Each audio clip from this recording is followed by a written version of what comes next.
Hey, what's up, everybody? Thank you very much for being here. My name is Omar, and I'm a host here at Watchers Talk, coming at you guys from West Coast, British Columbia, Canada, with my host, Joan of Angels, from Joan of Angels, coming at you guys from California, United States of America.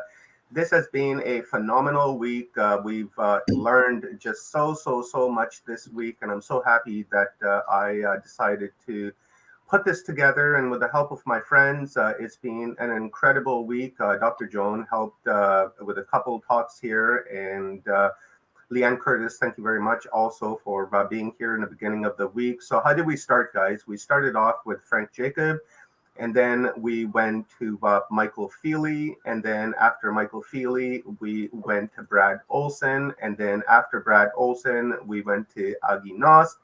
And then after Aguinas, we went to Kiara Windrider. And then after Kiara, last night, we had Paul Anthony Wallace. And then, of course, tonight or this morning, we are doing our panel discussion. We're still waiting for a couple of our speakers to roll in, which is fine because I will just add them to the stream as they come up.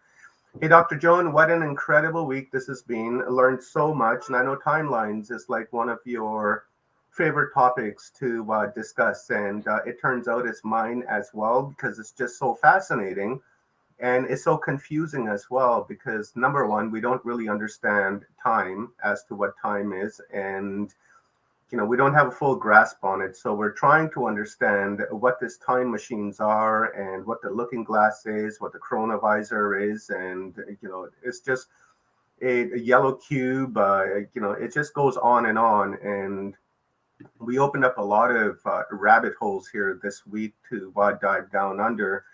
And we have been doing that. And it's been an amazing conversation. And I believe today's panel is going to be amazing as well. Well, I agree. And I want to start off with something. I overheard you in the back room cooing to your granddaughter. And it was just so delightful to hear you with your granddaughter, and it makes me really realize we're doing this for our children. We're doing this so that we can have a free world, and that we can emerge into the society, the kind of life that we've been really dreaming of, and that we as a people really deserve. Mankind has really never had maybe has had some positive outcomes, but we need to really shift into that. And I love that we have the ability with these timelines, with knowing what's ahead, that we can actually put in our intentions and change it. So I'm Yeah, happy. so true. Yeah, Happy so to true, be. Dr. Joan. That was I was saying that to my wife. My grandstar is out in the living room, and my beautiful wife is sitting there. And I always try to tell her I love her like 500 times a day because it's the way to be, right? We're involved in a relationship, and we should express our love for one another. So every day I just say I love you, I love you, I love you, and I want to squeeze you, and because she's just so squeezable, right? Just a beautiful woman, just total gift in my life. And thank you, baby, I love you. And yeah, you're so right, Dr. Joan. When Lola came around, like my thinking changed, and for me, you guys understand, a little bit of my backstory. I had a reading done a few years ago, and this lady had told me actually what happened is that she contacted me from Australia and wanted to do a reading on me, and I just kept saying no, I don't want the reading done, I don't want it, I don't want it. And eventually, after about a few weeks of messages from her, I decided to cave and said, okay, I'll take the reading, because really it was out of I did it so I wouldn't be harassed anymore and I wouldn't be bothered, because this woman just kept on messaging me like every day, every 2 days, saying, I have to speak to you. I have a reading. I have a reading. I got to talk to you. And at that particular time in my life, and the layer of my awareness and consciousness wasn't really up there as it is now. And I really didn't believe in any of that. So I thought, okay, I'll just talk to you. It's going to take 15 minutes and it'll be done. And then I won't have to hear from you. And then all will be well. So I sat down with her, and she did a reading, and actually ended up lasting about 45 minutes to an hour. And then after it was done, what she was telling me was that this was my first time incarnating onto this plane, into this earth, and that I've come here as an observer. And after my mission is done here, then I'm to go back to a council of 13 and report give them my report essentially. And at that time, when I had that reading, I was like coming and hawing over it. I was like, I don't know about this. Kind of sounds like fairy tales. It's way out there.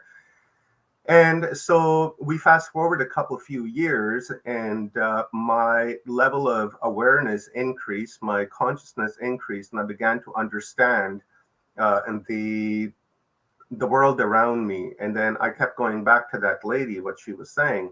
Now, when I reflect that onto my life, it kind of really makes sense because, leading up to my life here, I don't have any biological children of my own, so I don't have really a energetic or a genetic connection to this world. So it kind of makes sense that I would come here and leave nothing behind and then just simply move on to do what I need to do.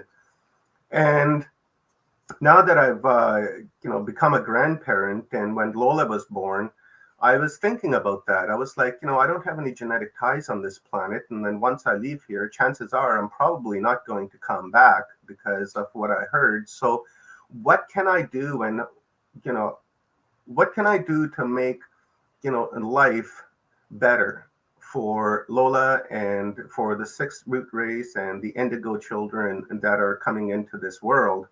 So, I'm kind of working on that right now, right? I don't have a full plan, but definitely timelines is really falling into that, because when we use our awareness and our consciousness and our thoughts, we can manifest and create timelines that we wish to create, right? As we were talking in this the week, there's like 8 billion timelines on this planet, and each one of us has our own, and we can converge into a single timeline only if we are all on the same page, right? So for me, this has become really very important as this week has progressed, because I've learned and learned and learned, and I continue to reflect onto Lola, wondering the type of world she will have once Amy and I are gone, because we're not going to be here forever. So that to me is very intriguing, and this particular theme has really helped me to kind of lay out a plan in my mind of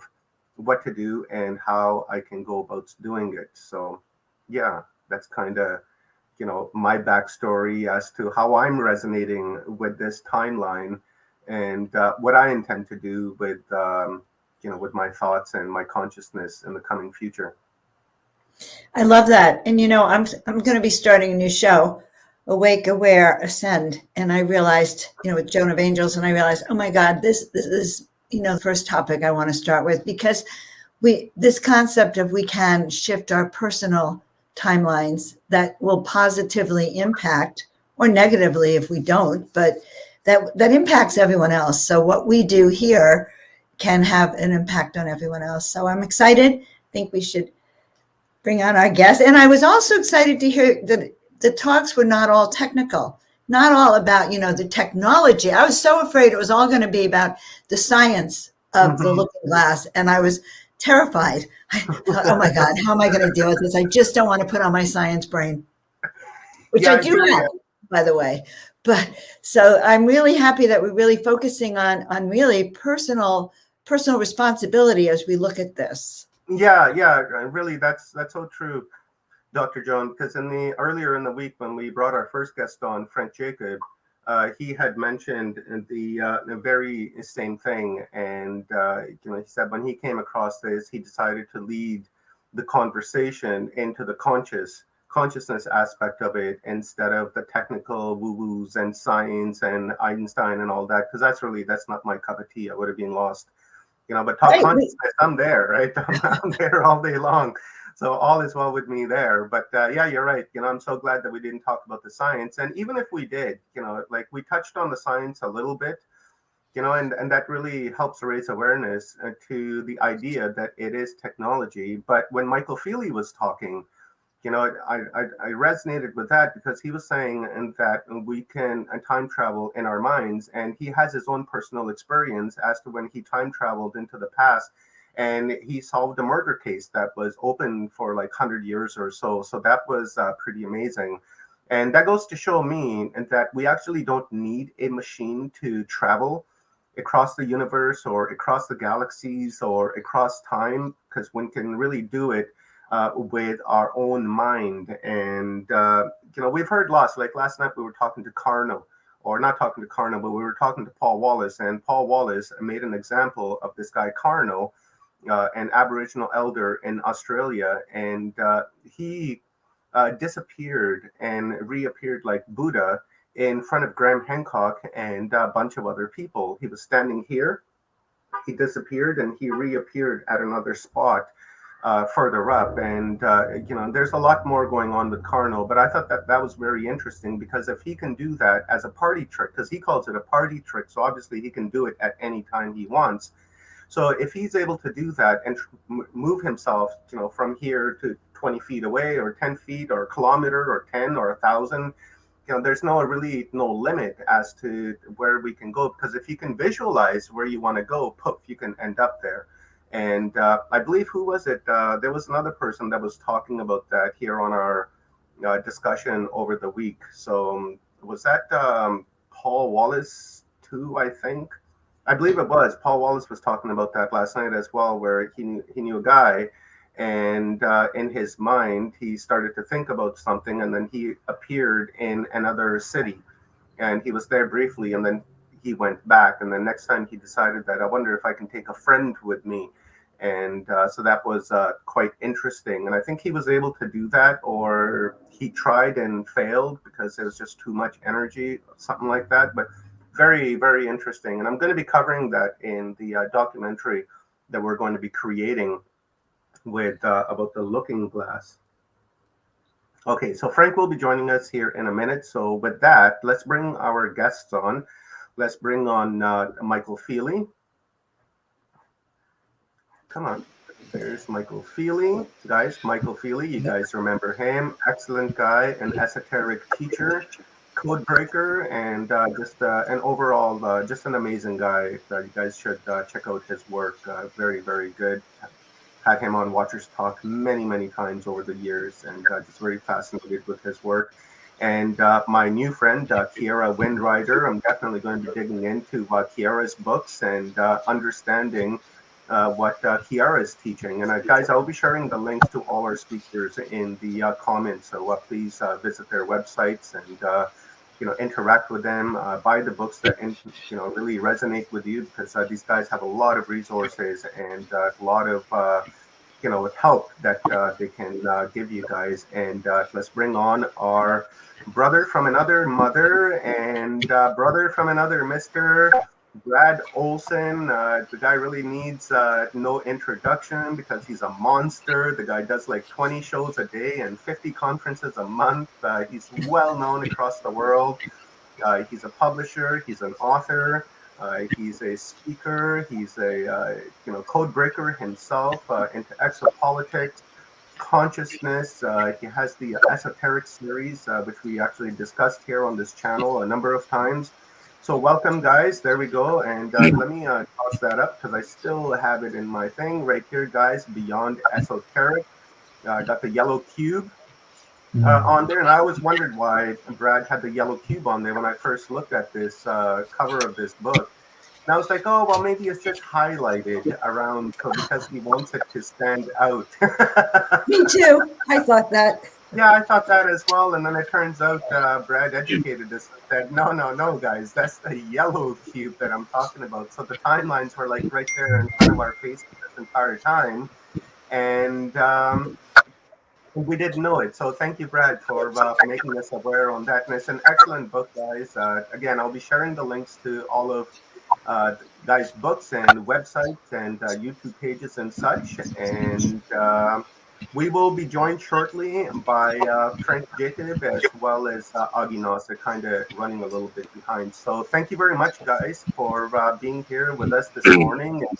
Thank you for your wonderful contribution to our Looking Glass theme this week. We've learned a lot and raised a lot of awareness.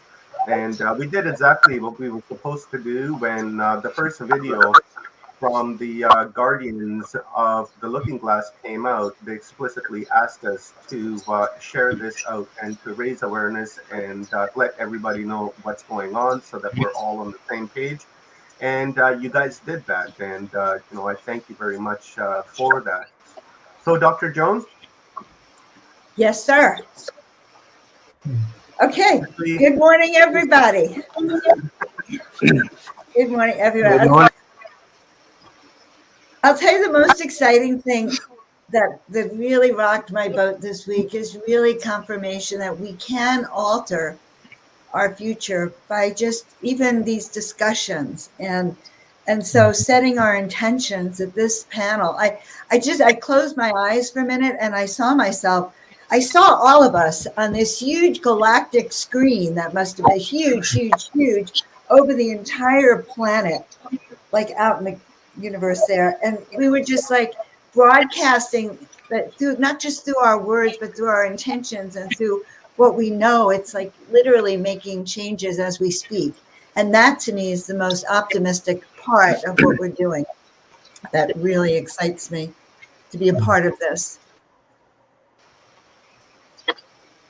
Yeah, absolutely, Dr. Jones. So let's get everybody's thoughts on the week and on the Looking Glass, and let's start with Michael Feely, and then after Mike, we'll drop down to Kiara, and then from Kiara over to Brad Olson. So Mike, go ahead, please.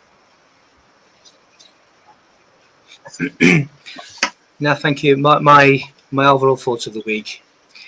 My talk, I really wanted to validate what everyone else was saying from my own personal experience. So I knew that people were going to be talking about the technology that was found. I know such technologies within the Great Pyramid, which is yet to be found, which supersedes what has already been found. But I wanted to come at it from yes, we can use machines to do these things, but of course we can use the most supernatural machine there is, which is the body and the consciousness and the mind, to do these things. And I demonstrated in my talk that me personally has travelled back in time consciously, and that I've had things from what we would deem our past come forward in their time to come into my timeline to liaise with me. So I just wanted to sort of get across that all of the things that were being said are true, and I wanted to validate what was being said from the technical perspective with a personal physical perspective to say that these things can be done, they are being done, and I've done them. So that really is my sort of overall summary of the week. There's lots of technology out there that's been used, has been used, but of course the main technology is the body, is the mind, and that is that we can also use to travel.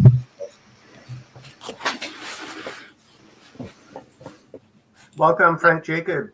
Thank you very much, Mike. I'm going to dig into what you talked about over the week.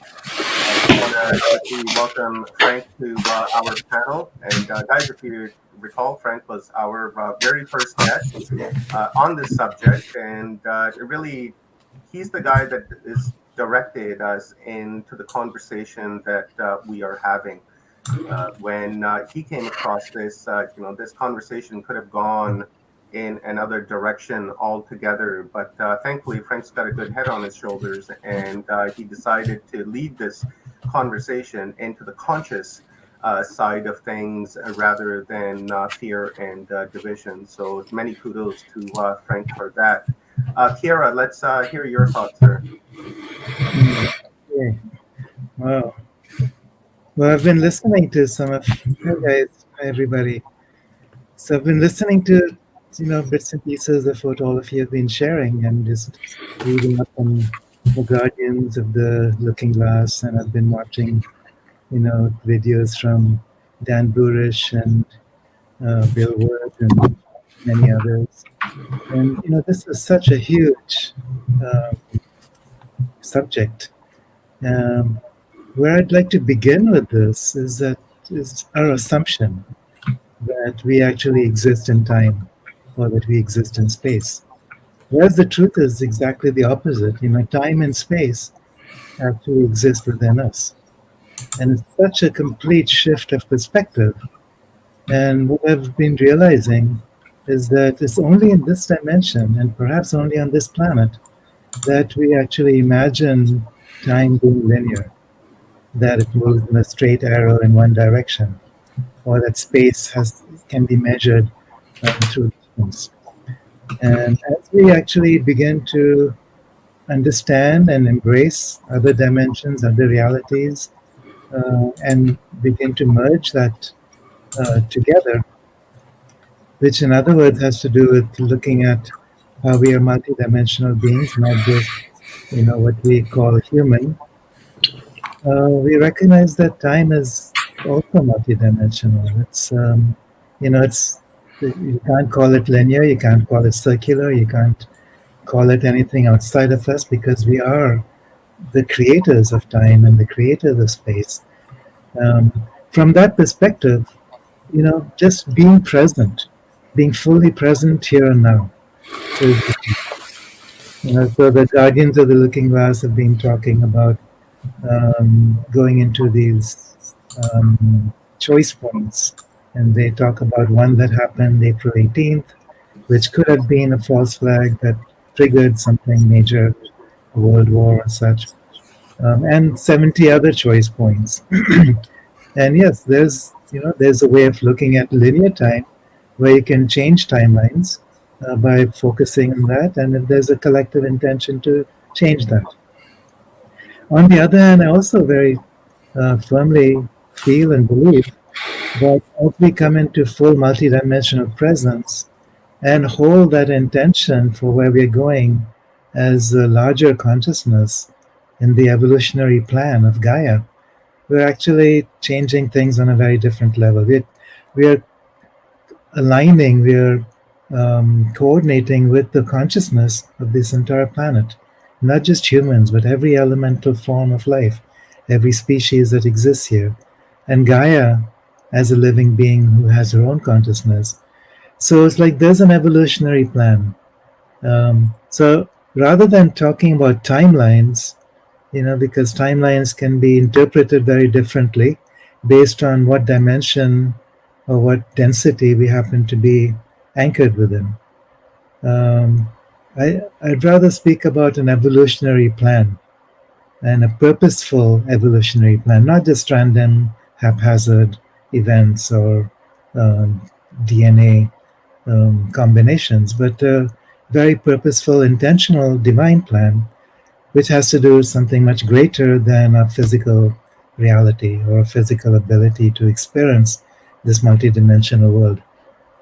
So what's changing is really a program. So even with technologies, one of you were mentioning that, it's nice that we're not focusing so much on technologies, but indeed we are really. It's just that we're not so much focused on external technologies, but also embracing the possibility of understanding internal technologies, how that works, in order to break through something. And what you're breaking through, I feel, is a collective mindset, is a collective trance, really. It's a program, the matrix, that we've been trapped in for generations, for thousands of years, for cycles of time. And I do feel like everything moves in cycles. The Earth has cycles. There's solar cycles, there's galactic cycles. These cycles are converging. The cycles are multidimensional in nature. It's not just a planetary alignment and that leads to certain events. There's a cosmic field that has to do with these cycles, which we can interpret and change. So from that perspective, it's like we're going way beyond this idea that if we make the wrong choice at any of these 70 choice points, we are doomed. We are stuck. We are, in a mess. In my interview a couple of days ago, I'd shared something about a shamanic journey I'd undertaken, a vision quest 20 years ago, where 3 timelines were actually placed before my eyes. One of those timelines had to do with a great deal of catastrophe, and it left me really shaken until I realized that timeline is past. It was just being shown to me to reflect the fact that we don't have to go there. It could have been if we remain unconscious collectively. And then there were two other timelines, and it may have to do with what Dan Burish calls timeline A or timeline 1, timeline 2. Timeline 1 being the organic, natural ascension timeline. Timeline 2 being the deep state version of that, which is basically what this whole story is about. But I'm also recognizing that there's other timeline technologies besides the looking glass. So I don't remember who, maybe Brad. Brad. You were talking about the yellow cube. The Aboriginals in Australia have been holding the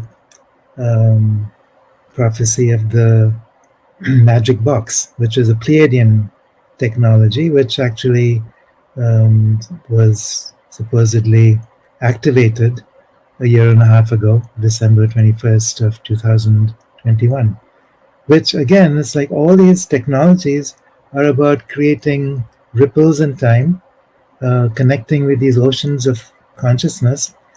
And as we do so, we open up new possibilities. So the magic box, I feel, is a higher dimensional technology than the looking glass. If the looking glass is connected with Sumerian, Anunnaki technologies, and by the way, some of you may be familiar with the technologies underneath the Sphinx in Romania that Radu Cinema or Peter Moon have been referring to. Quite fascinating. There's a whole series of books which, starting with Transylvanian Sunrise by Radu Cinema, which talks about the discovery of these technologies, these massive objects that were built and created thousands of years ago, before the last cycle of destruction took place, 12,000 years ago. So there's all these technologies available, and most of us don't know about this. The secret space program, of course, and the militaries around the world are familiar with some of that and have used some of that. It works in certain ways that can actually distort human consciousness. But I may be summarizing too much too quickly, but what I'm really getting to is that all those technologies that can be reflected as external time travel or consciousness displacement is available inside us. We are each a portal. We each carry the full spectrum of creation. I had experiences swimming with whales in Hawaii, where I was shown that as I entered into the consciousness of these humpback whales, it's like they live in an Akashic portal. It's like the ocean, water contains memory. Those memories are the memories of all of time, space, creation. And we can access that. We are, all of us, connected with the waters of the earth within our own bodies. Our consciousness can travel if we learn how to do so, if we learn how to go beyond the rational level of the mind, and then start connecting with levels of the mind far beyond that. Sri Aurobindo, one of my teachers, was a yogi and mystic in the last century in India, speaks about the rational mind being just the bridge into levels that he calls the higher mind, illumined mind, intuitive mind, overmind, supermind.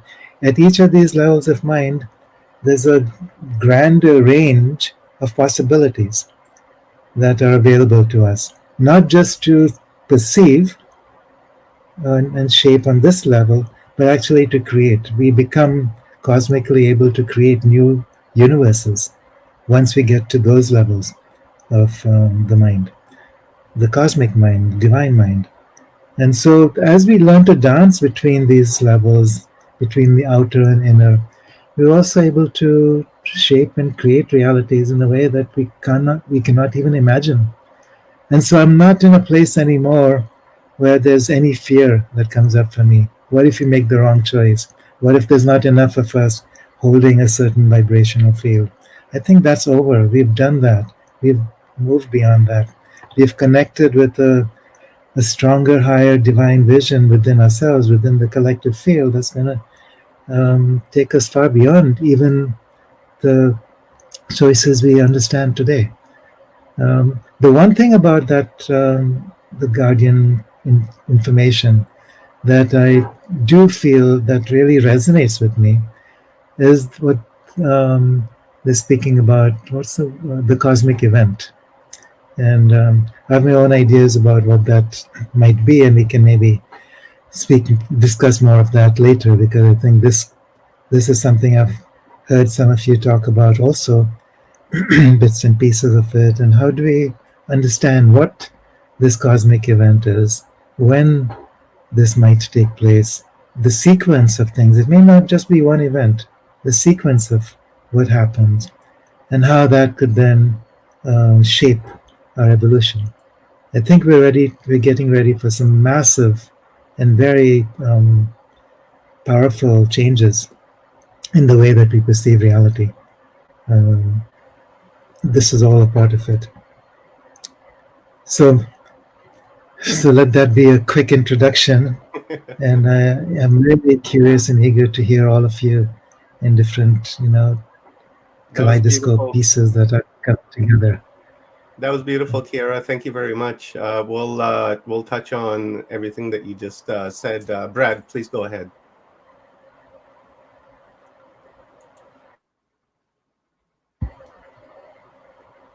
You're muted, my friend.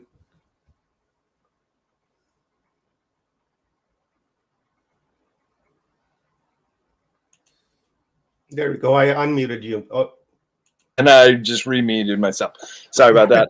Hey, everybody. Well, I know Joan, I know Augie, I know you, Omar, but it's a real pleasure to be an acquaintance to you, Michael, and Kiara and Frank. I've followed you guys' work, and what we're talking about here is perhaps one of the most exciting realms of not only technology, but as you said, Kiara, of consciousness. And this is a very pertinent subject to everybody listening, because we in the field of exopolitics and UFO retrievals and backward engineering, we find that these UFO crafts can not only travel vast distances very quickly, but they also have the ability to move along the timeline, the time track, space and time. So when you get these craft up to nearly the speed of light, all the inhabitants and the craft itself become just energy, just consciousness. And I was really, when my journey started into reading all the material I could about backward engineering and how these crafts can fly, I was a big fan of the magazine Nexus. I'm sure you guys have read that, and they have some really incredible articles in there. And one of them was about how the early time travel discoveries in America here, backward engineering some of these craft, when they were able to get one to function and move up to the speed, close to the speed of light. My understanding is it's about 9/10 the speed of light when everything becomes energy, that the pilots of these craft, who were basically right out of the military, basically your jarhead who went through basic training and were taught how to kill and go through everything, but then became Air Force pilots and moved up the ranks to astronauts. But they had not trained their minds yet. And so they were not of, for lack of a better term, a Buddha nature. So the craft would get up to 9/10 the speed of light.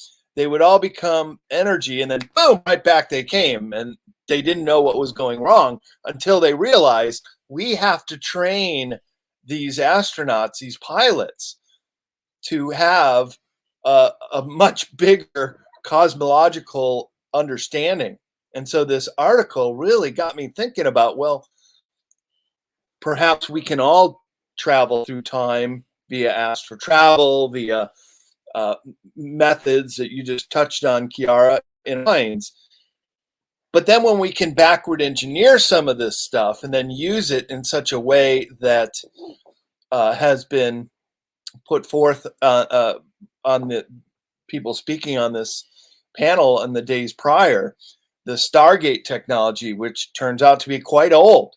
And this was what the U.S. forces were going into Iraq the second time. The very first building they captured in Baghdad was the Antiquities Department, the museum, where it was said that Saddam had one of these Stargates. And if you're able to game the system, which I believe the Black Hats were doing, this whole trying to get us onto timeline 2, and Michael, you brought this up as well with Kiara about Dan Burish and Bill Wood working for the Black Hats to game the system into this timeline 2, which goes against humanity and everything else and our real destiny here collectively going into this golden age. And this device, these technologies, and I collectively call Looking Glass the whole umbrella of technologies, from Yellow Cube, Chronovisor, Stargate technology, and even time travel, because they're all kind of related in different ways, but part of the whole. And so while they were trying to game this system, I think there came a point where the White Hats got this technology too. And this is what the Guardians of the Looking Glass have now presented us with, these scenarios where they're trying to game timeline 2 still, but the Guardians of the Looking Glass are coming in and said, well, now we're going to tell you what they're up to. And so we're going to give you the opportunity to avert some of these disasters, which in timeline 2, it's all about disaster and destroying the Earth and taking us into a terrible future. I call it very similar to the movie Avatar, where we're just going out there and we're a menace to the rest of the universe. And so having the opportunity to also look at these scenarios without even having the technology ourselves, but just to go with what they have. And let's face it, these smartphones that we all have in our pocket have more technology than they were using at NASA to put a man on the moon in '69. So you can see the trajectory of technologies going through the roof these days. And part of that technology is these looking glass technologies. And so giving people a better understanding of what they're all about and how they're being used, I think, is really one of the greatest fields in UFO study right now, because it's so very important and it affects everybody's life collectively. So thank you guys for having me on this panel, and I'm really looking forward to what our other speakers have to say on the subject, because it is like a moving target. You know, it's so big and so vast and so complicated in so many different ways that it's really good to have a philosophical perspective on what all these technologies mean as well. So there's my brief overview. Thank you very much, Brad. That was great. And I want to come back to after we're hear from Frank. I want to come back to the timeline 1, timeline 2, and timeline 3. So we'll discuss that. Frank, please go ahead. Brad, there we go. I got to unmute yourself, Frank. Let me see if I can do it from my end.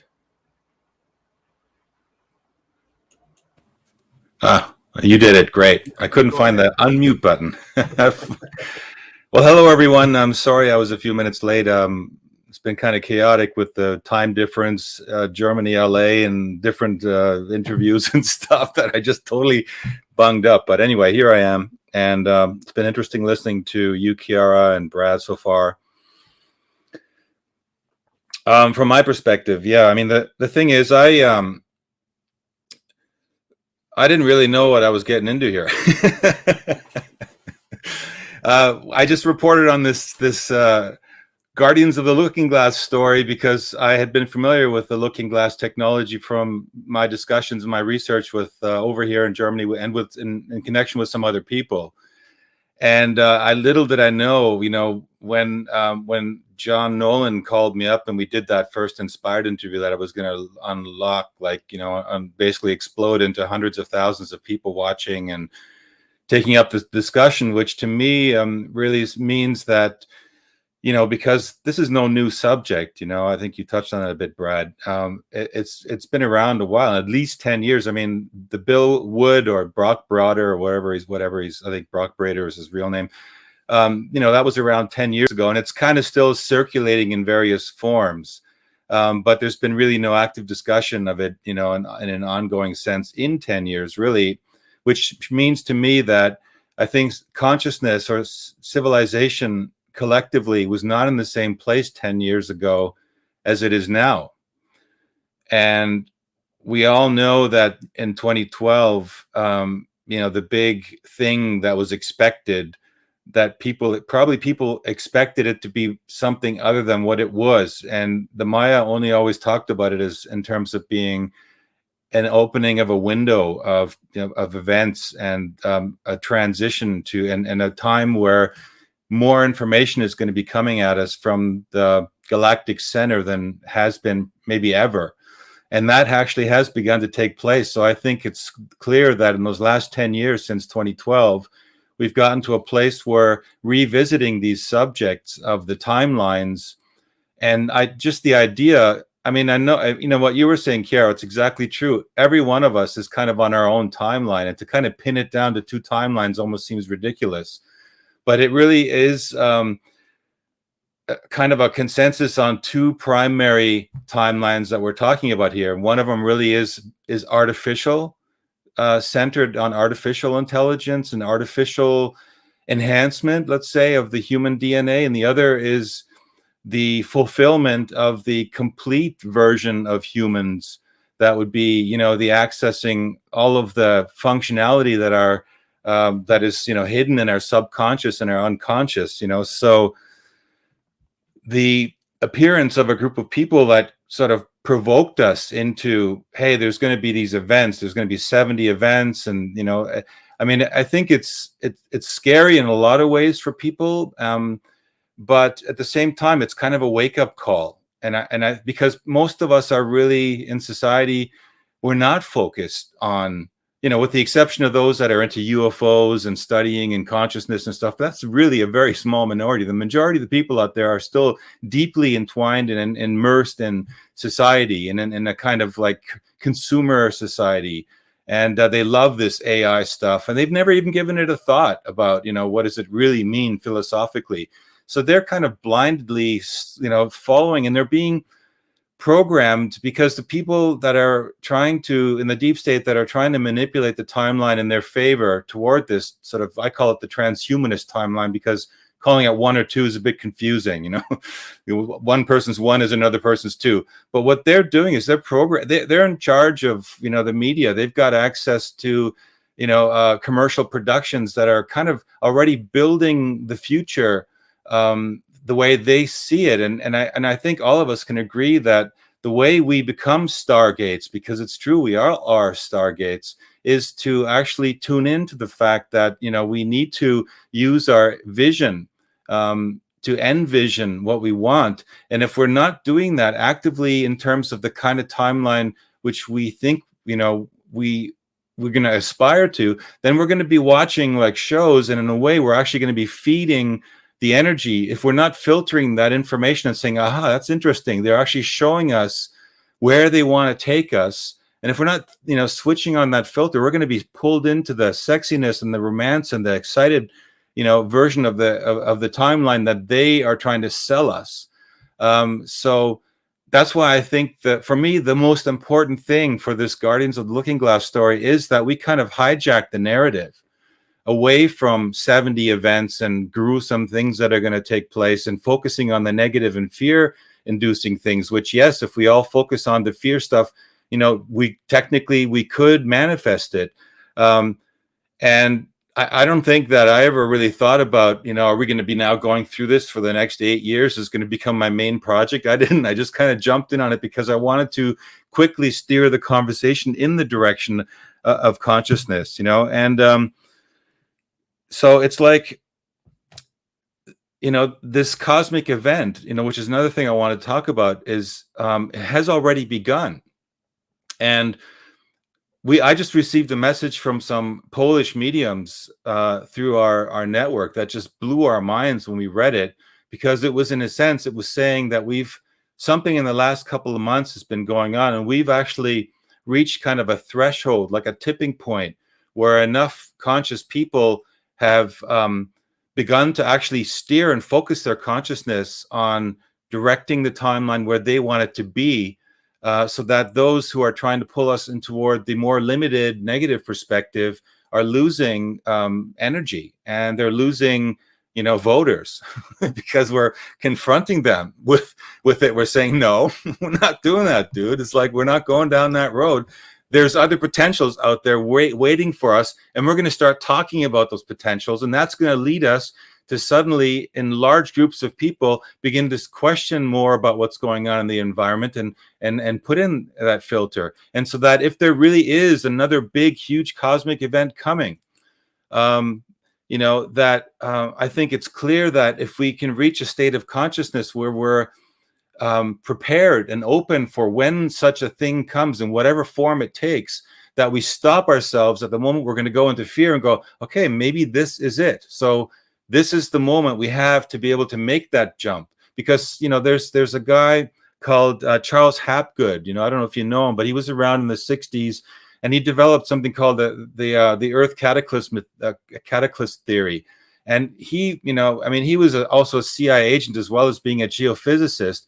But he published material that was talking about, that we're actually in the cycle where we are standing right before a major event, such as a micronova or a mega flare, which is going to maybe even trigger in its worst possible level a pole shift, where the Earth shifts, shifts physically, not just the magnetic poles, but physically. And he had evidence to show, along with Velikovsky and some of these others, that this had happened many times, and that it always kind of gone back to the same place. And that's why you can find Greenland has fossilized rainforests and things on it, and that you can find cave drawings where you see these expressions of the sun stood still for 3 days and all these things. People are going, how does that work? Well, there is actually a geophysical model for how that can work, and it could very well happen to us.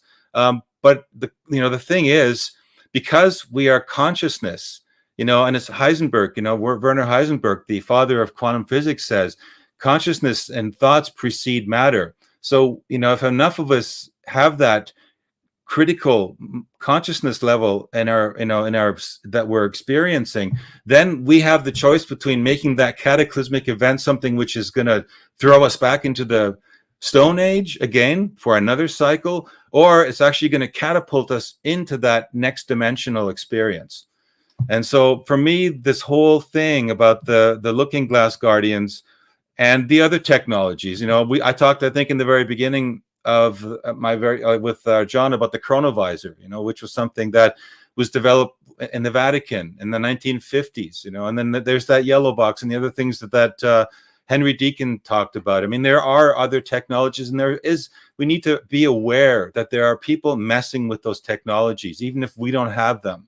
But what we have is we have this technology, and all of us are called, there's a thing called blue apples, and it's like, some people call the blue apples like William Henry, it's like the Grail, the Holy Grail. And that means essentially that it's like a Stargate into the next dimensional information.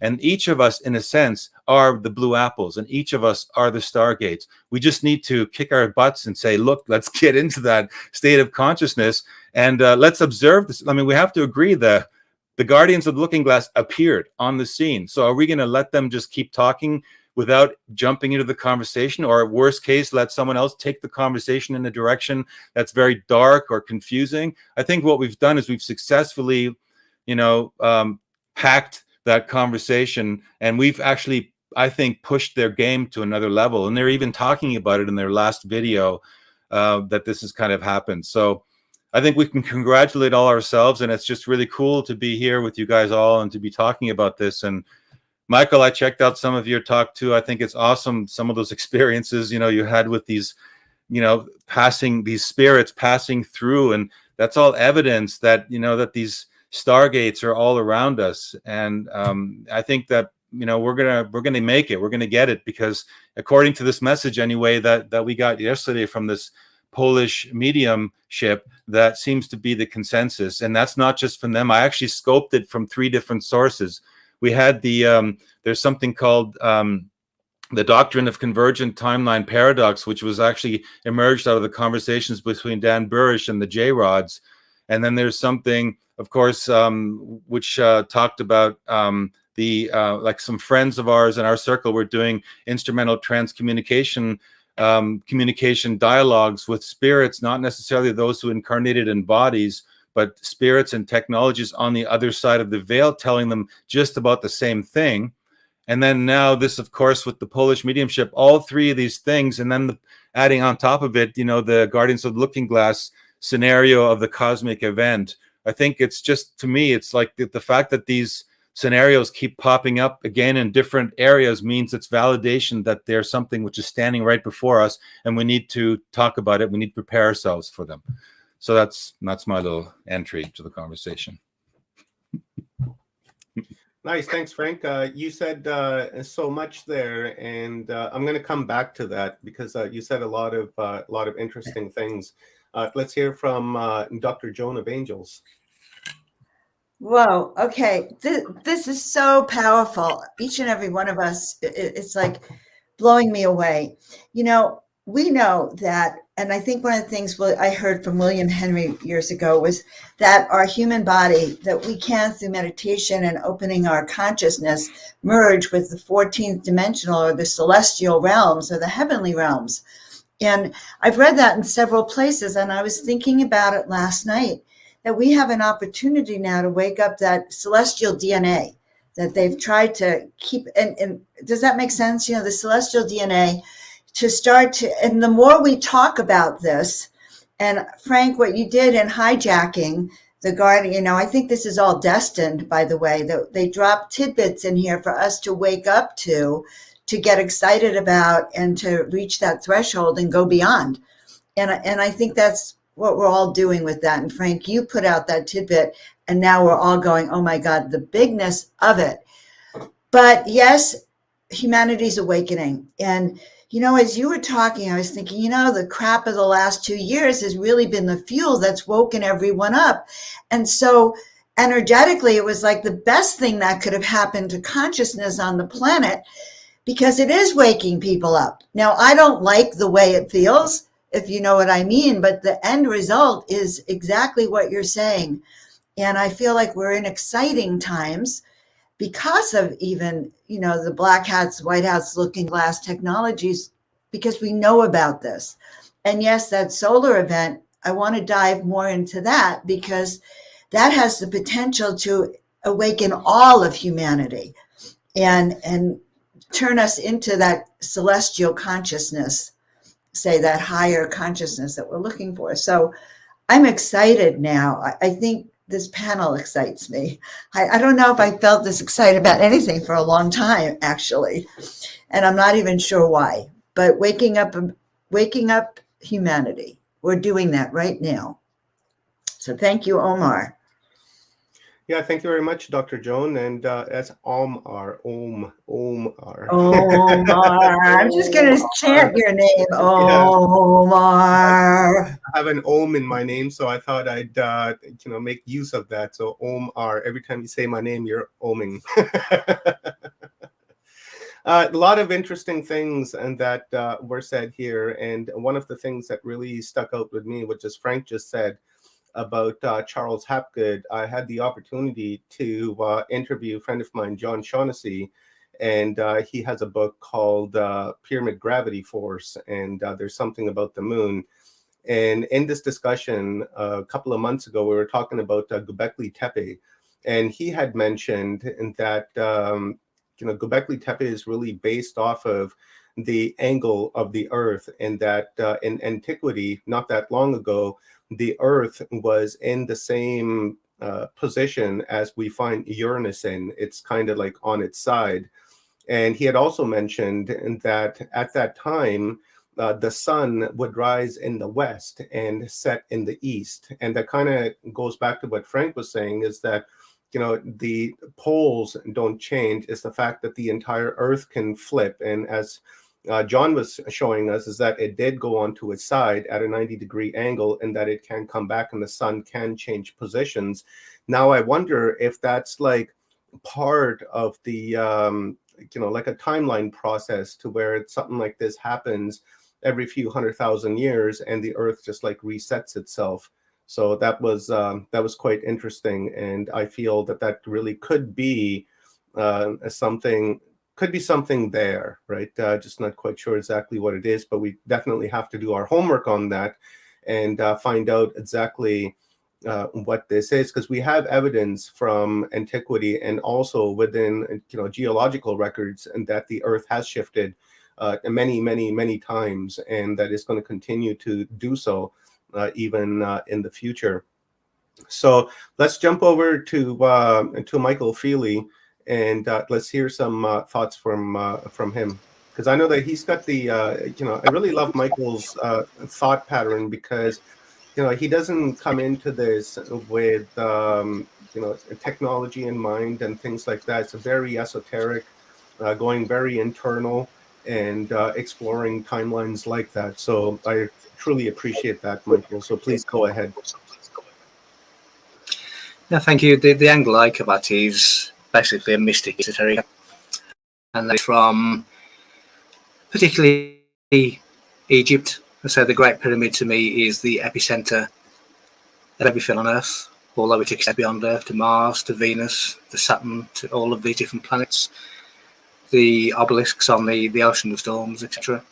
But to me, the epicenter is really the pyramid. And as I was saying, I don't know if it was this talk or the previous one, but the pyramid itself represents divinity within man, because the cube is the basic form of matter. When you take the four corners off the cube, you get the tetrahedron. The tetrahedron, when the creative force manifests into the third dimension, it manifests as the triangle.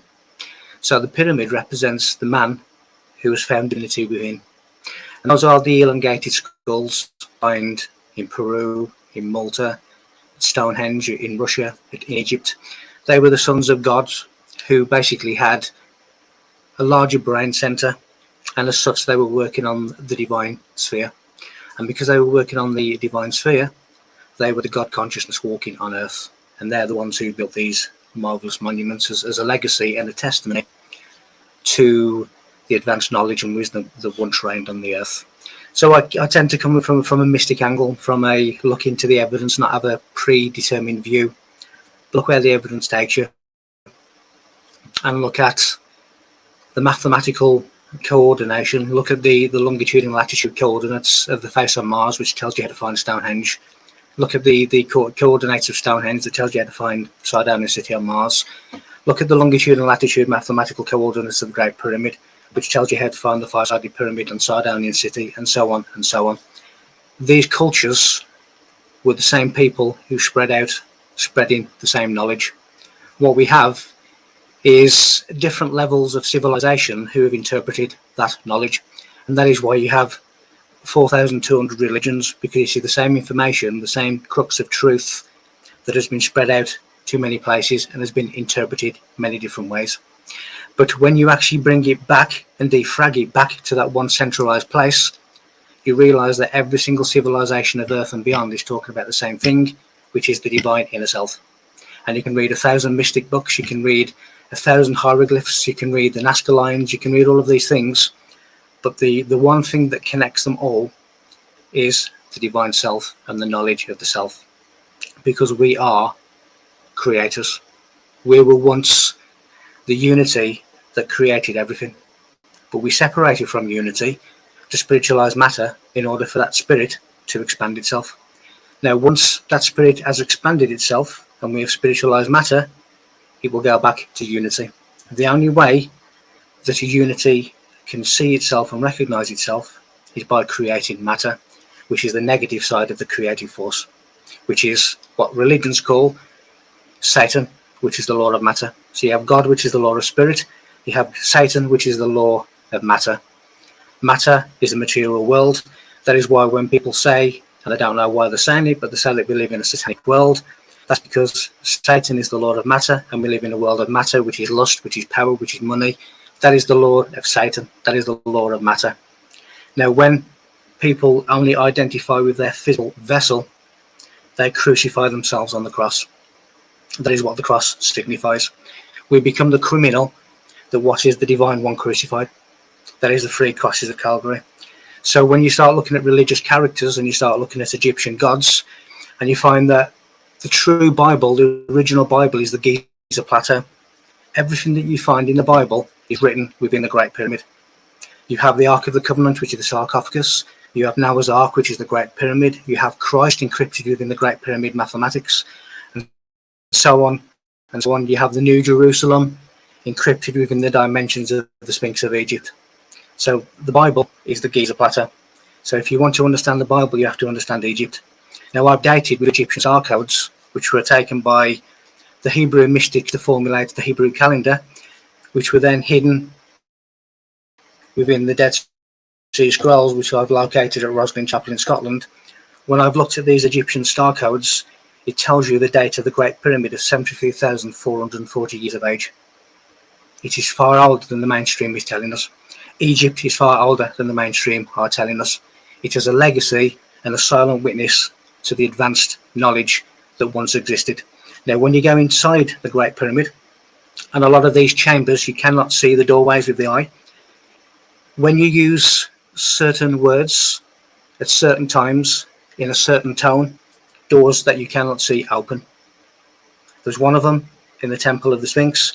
There's one of them next to the sarcophagus in the King's Chamber. There's one of them at the top of the pyramid south facing, which opens exactly 7 feet. And when you go into that one, you go down the staircase 980 feet into the ground. That is almost the height of the Eiffel Tower down. Within these rooms, it catalogues the history of mankind. It catalogues and hides and insulates advanced technology that is far superior to that has been found in Sumer. It contains all of these things within the Great Pyramid of Egypt.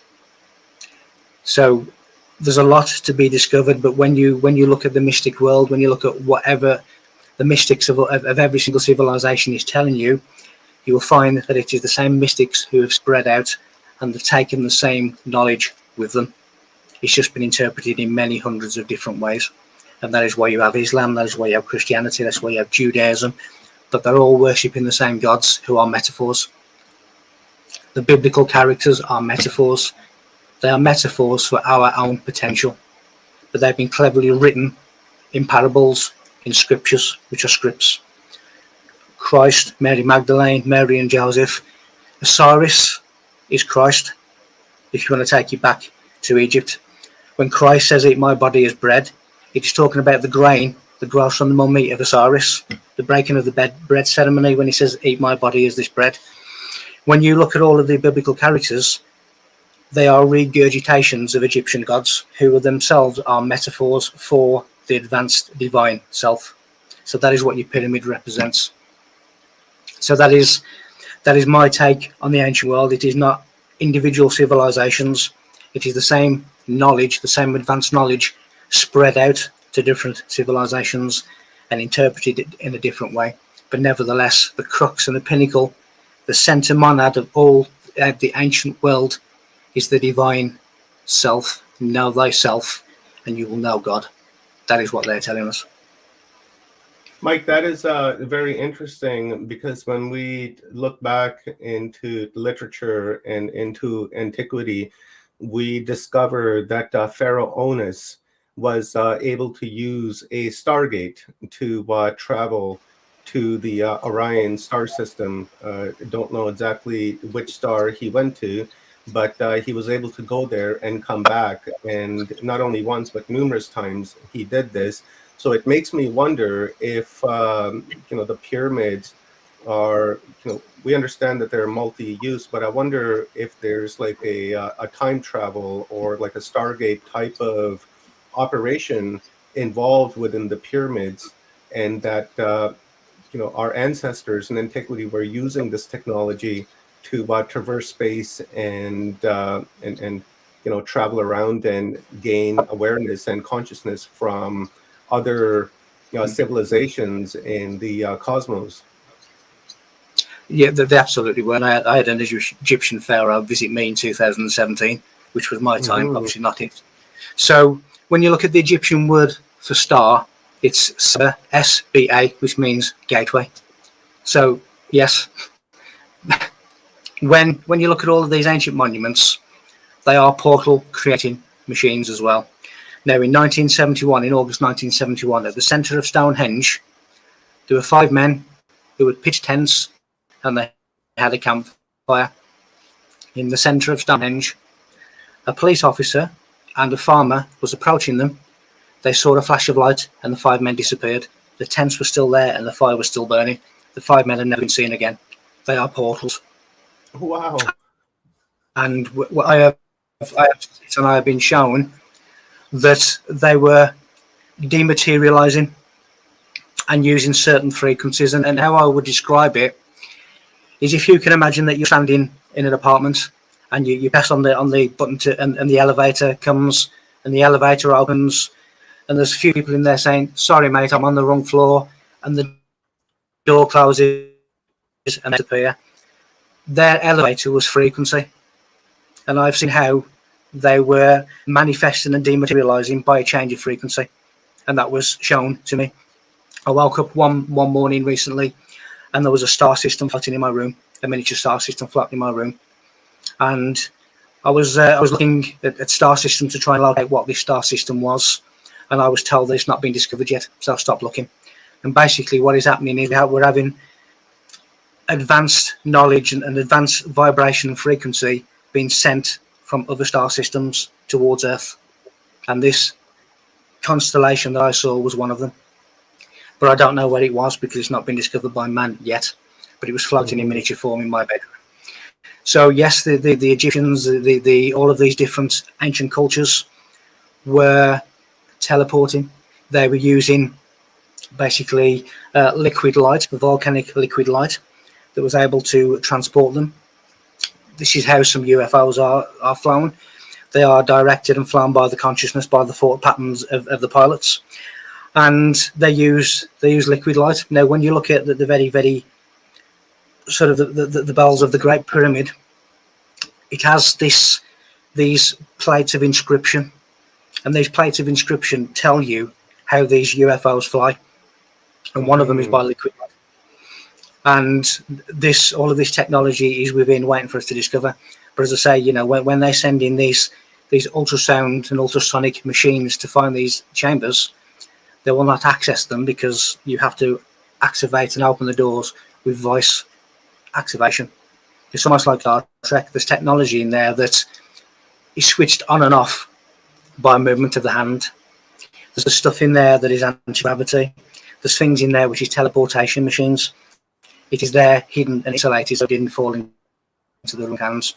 And when we find out where the doorways are and we use the correct word at the correct time in the correct tone, which is the number 7 or a number divisible by 7, then you will open the doorways and you will access these sacred crypts, but not until.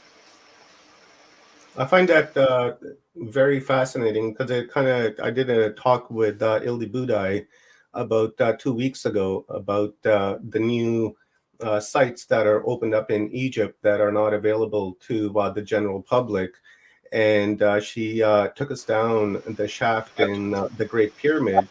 And once you get down to the very bottom, you have these sarcophaguses down there that are bigger than the width of the shafts that are underneath the pyramid. And I was asking Ildi as to like, how is it possible that they can get these sarcophaguses down into these niches when it's almost impossible to bring down the shaft?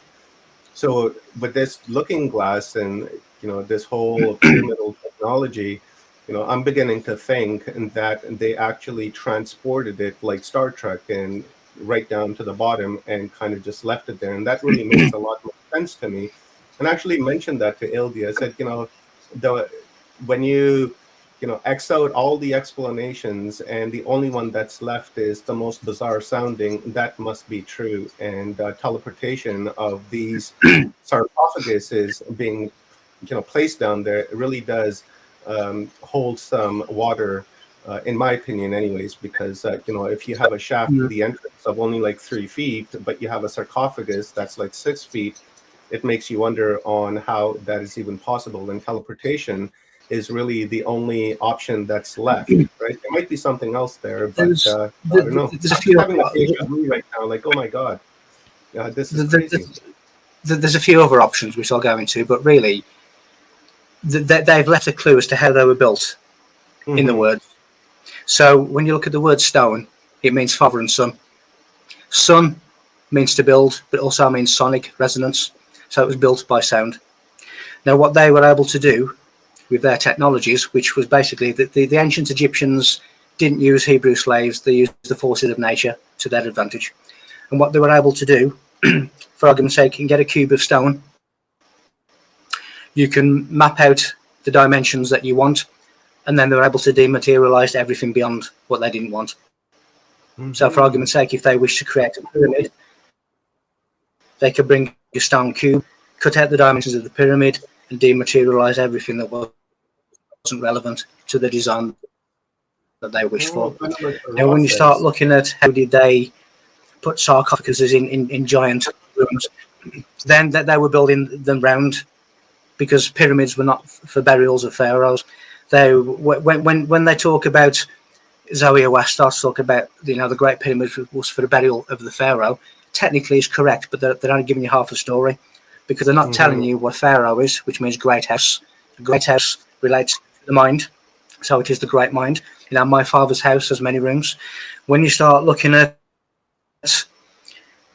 burial, when you say Merry Christmas to someone, you are saying pyramid burial in effect.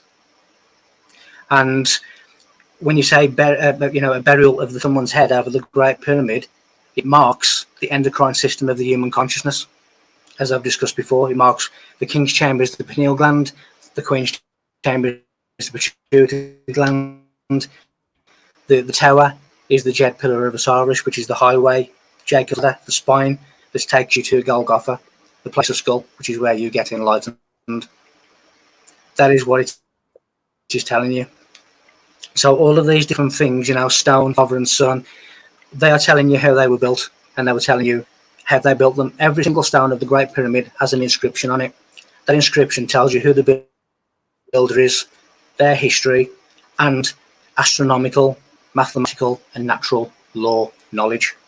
And when you understand that, then you'll understand the pyramids. But it's basically encrypted with astronomical and natural law, and it is the knowledge of the universe. That is why there's 9 pyramids. That is why there's the 4 faces of God, because a pyramid is really a 3-dimensional triangle. And a triangle is the manifestation of the creative force in the 3rd dimension. That is what they were using these dematerialization techniques in order to shape the shapes that they wanted, and they were dematerializing what they didn't. So it wasn't slaves, it was the forces of nature that they were using to their advantage. The sarcophagus in the king's chamber is the Ark of the Covenant. That's very fascinating. I like that. I'm going to come back to you on a couple of things here, Michael, but I know Frank is pressed for time, and he has another show at 1:45. So Frank, maybe you want to jump in here and share some of your thoughts. Well, the key word that for me, Michael just touched upon also was the pineal gland. And I think that the pineal gland is one of those mystical parts of our human biology that has been verboten, as you might say. It's funny because just the other day I received the foreword to a new book that's being published about the pineal gland. And the scientist who wrote the book was talking about how when he was asking other scientists back in the 90s about, what is the pineal gland, they were just saying it's just this functionalist organ in the middle of our brain. It really has no purpose, right? Other than producing a few chemicals.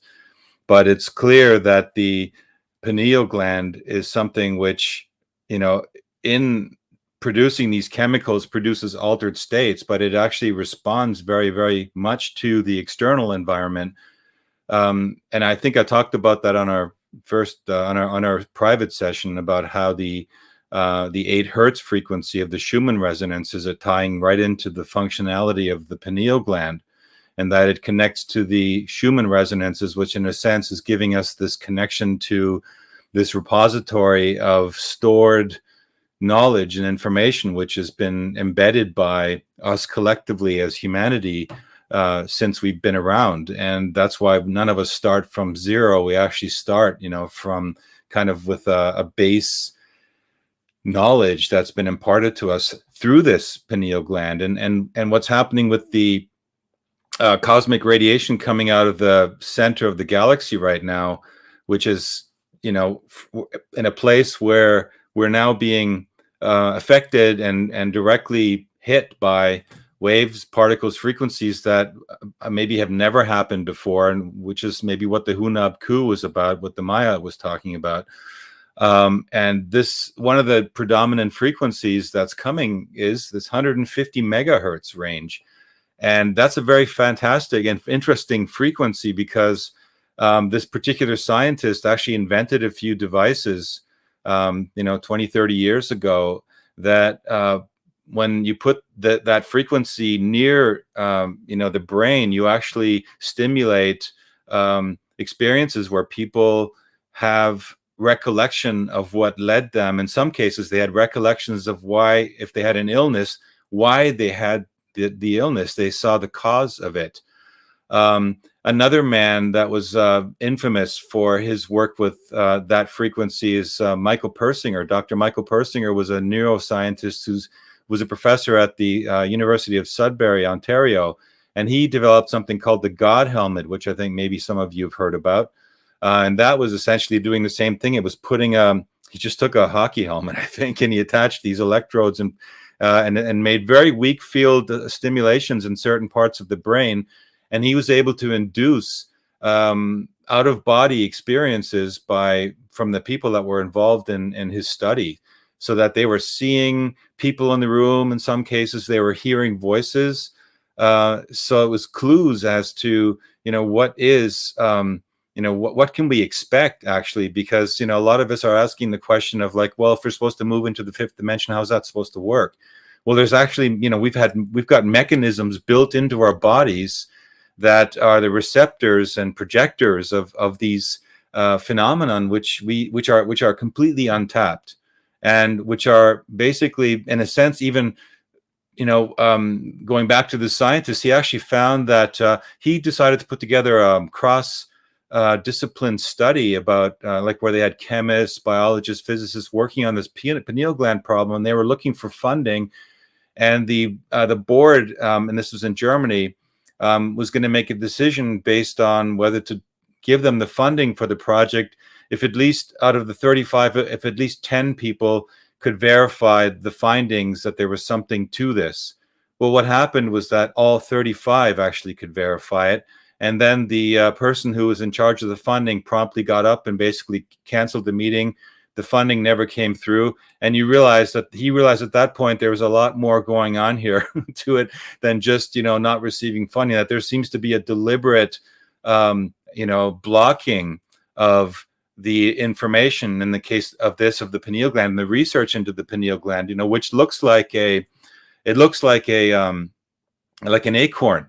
And the Germans called it Zirbeldrüse. And that basically is like the acorn on a tree. It looks like that. And you can look into, even the Vatican has ceremonial staffs, where at the top of the staff you have this cone, this pine cone. And, most people just think, it's just some mystical symbol. It doesn't have any significance. No, it very well does have significance. It's, it's these things that they've been around, all around us, like the symbols and the signs and everything is out there. And we've just been made unconscious of them. And we've allowed ourselves in a way to go unconscious. Maybe there was a reason I'm pretty much, I believe that there's a reason why we had to explore this state of unconsciousness in our evolution, because it's like a boomerang. I think we're going to come back really strong again the other way and say, okay, been there, done that. But this pineal gland, I think, is a very key factor to it. And, the frequencies, because Michael, what you were talking about with the frequencies in the pyramid, those chambers, they will only open with frequency. You can't go in there with jackhammers. And I mean, it's just like, you got to do it with frequency. And that's like the magical word here, I think. And frequencies is what's going to change our world more than anything, in my opinion, in the coming times. What you were just saying there, and what Michael was saying there, Frank, with using frequencies to open up these gates, it almost kind of sounds like a magic spell.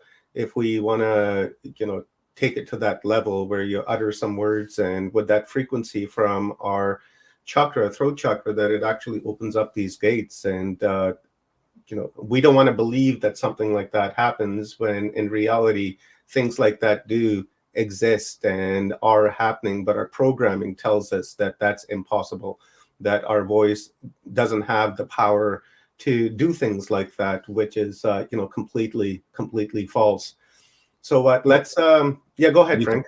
You say it's like a spell, but what is communication? What is my saying a sentence to you with a particular resonance in my voice? Anything else but an incantation, a spell of sorts? I'm conveying information to you. I'm giving you, a direct input, and we've just reduced it to calling it conversation. And singing in the early, evolution of humanity was, a way to extend that spell making into a more focused direction, which would tap us into a more concentrated effort to focus on the spell that was happening in the moment. And I think we just need to demystify these technologies and stop putting them out there on the pedestal as like, oh, we've got to learn the incantations and the spells. No, it's just got to do, I think, more with intention. And if you have the right intention and your heart is behind it, and you're a love-centered being, then you will just be guided. You will open yourself up, and the stuff will flow through you. You'll just be tapping into that field out there, which you're channeling through as a human being. Each of us is that that Stargate field that's bringing that information through. Yeah. Beautiful, Frank. Thank you. Let's hear from Kiara. Wow. So much going on here, hey, Kiara. Talking about the pineal gland, we're talking about pyramids, frequency, talking about the cosmic event. And this cosmic event, this is something that's been fascinating me for decades. And much of my journey has been about trying to understand what these cycles are, and put them together. And Frank, you'd also mentioned, we are making this shift, a dimensional shift, but what's the mechanism for this? It's not just some kind of a metaphysical aspect, but there's a physical mechanism as well. So I'm going to try and put some of this together. One event I can recall, which I briefly mentioned in my talk a couple of days ago, is when I was visiting Guatemala in 2009. And this is just before, people are starting to talk about 2012. And I wanted to hear it directly from the Mayas. What's this about? What's the 2012 prophecy or the calendar about? And so I was there with a group of people. We met with Don Alejandro Cirillo, who was one of the day keepers from the Mayan Highland culture, and asked him about the Mayan calendar. And he was a bit, put off, because he felt like there were too many Western scholars going in there trying to put their interpretations on the Mayan calendar, which is not what the Mayans themselves believed or focused on. And what he said is that our main prophecy is about 3 days of darkness. And we've been awaiting this event. It's a specific event for a very long time. And it's not just a prophecy, it's also a memory. which basically means that these prophecies are based on cycles. We can remember what happened in the past and therefore predict what might happen in the future. So, an understanding of cycles is really key to bridging between past and future, between different timelines. So, okay, so the 3 days of darkness, what does that mean? And so this stayed with me, and he didn't really explain what that actually meant, whether it means that the sun refuses to shine or what. Later, as I started putting some things together, I'd met Dr. Paul Laviolette at a UFO conference back in 2001. We had both finished our first books. We met each other in one of the bookstores, and that led to a friendship that's developed over time. You mentioned the galactic superwave, Frank. And so he was one of the first people to speak about this. And what he says, this is a cycle, it's a galactic cycle. There's an emission of gamma rays and cosmic rays from the center of a galaxy every 12,000 to 15,000 years. And, that's a little bit adjustable. And this is like an information wave, Hunapku in the Mayan tradition. It's an intelligence. It's not just an, energy as we see energy. It's an informational wave. It's a consciousness coming through. And as this ripples out through the Milky Way, as it moves through every solar system, it energizes, it initiates new possibilities for evolution. So now this, if it's a 12,000 year cycle, we could go back to what happened 12,000 years ago. And many people speak about this in different ways. There's the Velikovsky interpretation of it, where there's we got too close to Venus and comets blasted through space, and we can talk about the sinking of Atlantis and what that meant, where that was sourced. Then we go to what you were saying about the solar micronova. Ben Davidson talks about this. Douglas Voth talks about this. Dieter Broers talks about this. And what this is about is that there's a relationship between galactic cycles and solar cycles. We're right in the middle of that now. We are actually entering a global cooling period, what could be a little ice age, which is a 400-year cycle. That's connected with a larger solar cycle, which has to do with the emission of massive coronal ejections from the face of the sun, reaching out through an entire solar system, which could actually even be a nova effect or a micronova effect, which means the entire shell of the sun, the coronal shell, emits out. And this could be connected again. There's relationships with all of this to what's known as the magnetic reversal of this planet. So the magnetic reversal or excursion, you spoke about the pole shift taking a 90-degree flip on the surface of the Earth. Frank, you also mentioned Charles Hapgood and the crustal plate displacement theory. This is separate from the magnetic reversal. So there's the geographical pole shift and there's a magnetic pole shift. They can follow each other, but not necessarily. The last time around, it felt like they were all connected. There was actually a literal pole shift geographically following a magnetic reversal or excursion. Okay, so what's all this mean? Just because this is such a complex subject, I'm just going to summarize it very briefly. What I realized is that the magnetic excursion or reversal is what Don Alejandro, the Mayans, were referring to as their 3 days of darkness. How? So, what happens with the magnetic reversal? Okay, first of all, we are multidimensional, right? So we have a physical body. We have the etheric body, which interpenetrates and brings prana in from the universe. We have a mental and emotional body which tap into different frequencies. And we have a causal body or the soul, all of which are connected on this planet to the Earth's magnetic field.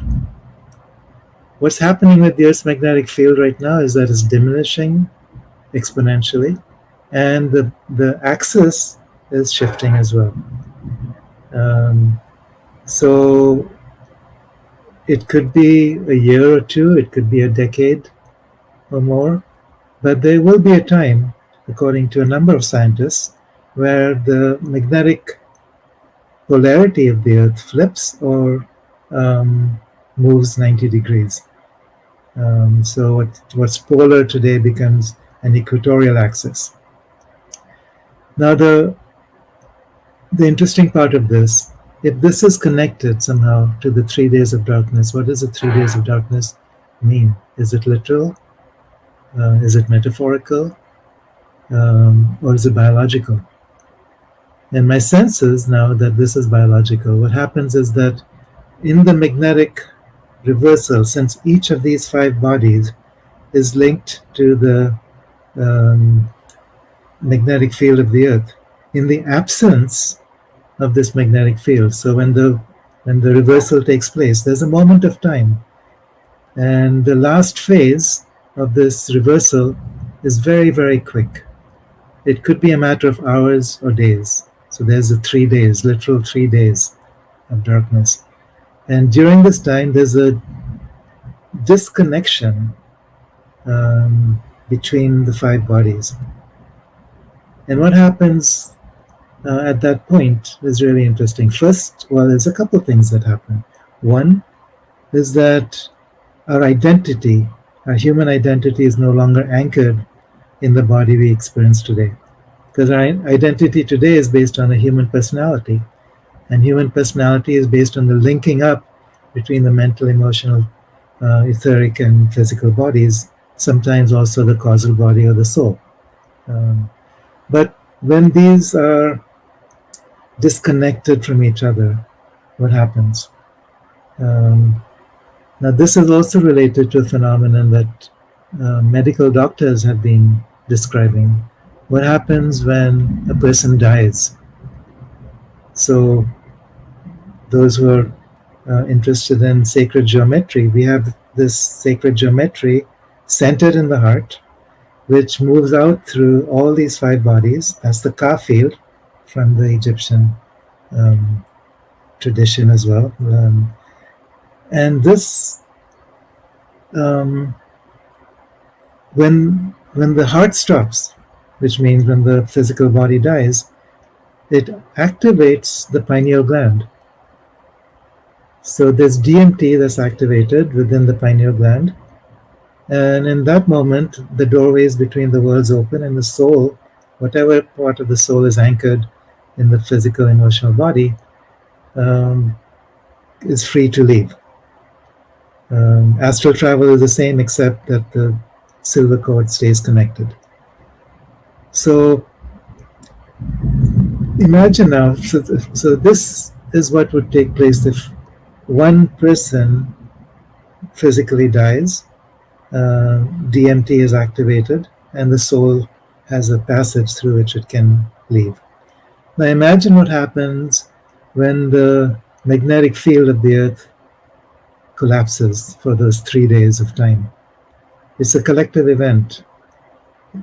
So those 5 bodies dislocate from each other. DMT is activated because the magnetic fields collapse.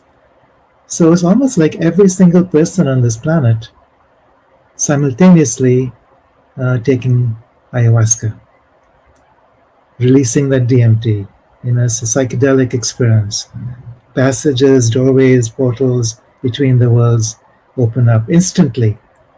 The entire soul has the potential to anchor itself if a person is ready for this. And so what the potential is that in the beginning of that 3 days of darkness, there's a discombobulation, there's a disconnection. You don't know who you are. There's a sense of having lost all your physical memories. But then at the end of this event, when the repolarization magnetically takes place, when the magnetic poles actually reverse and realign in the opposite direction, that's when there's the potential for the entire soul consciousness to incarnate. For those who choose that, for those who are ready, and collectively, if we so desire. And at that moment, it's like, what many people have been saying about what the Incas talk about Homo luminous. Sri Aurobindo speaks about the divine human. There's so many different names for this, but it's literally the possibility of a new biological species emerging at that point. What Robert Felix points out, he's another researcher that I've been following. He talks about the connection between these magnetic reversals and evolutionary leaps. And what he says is that every time you have a magnetic reversal, there's a possibility of millions of species on this planet going extinct.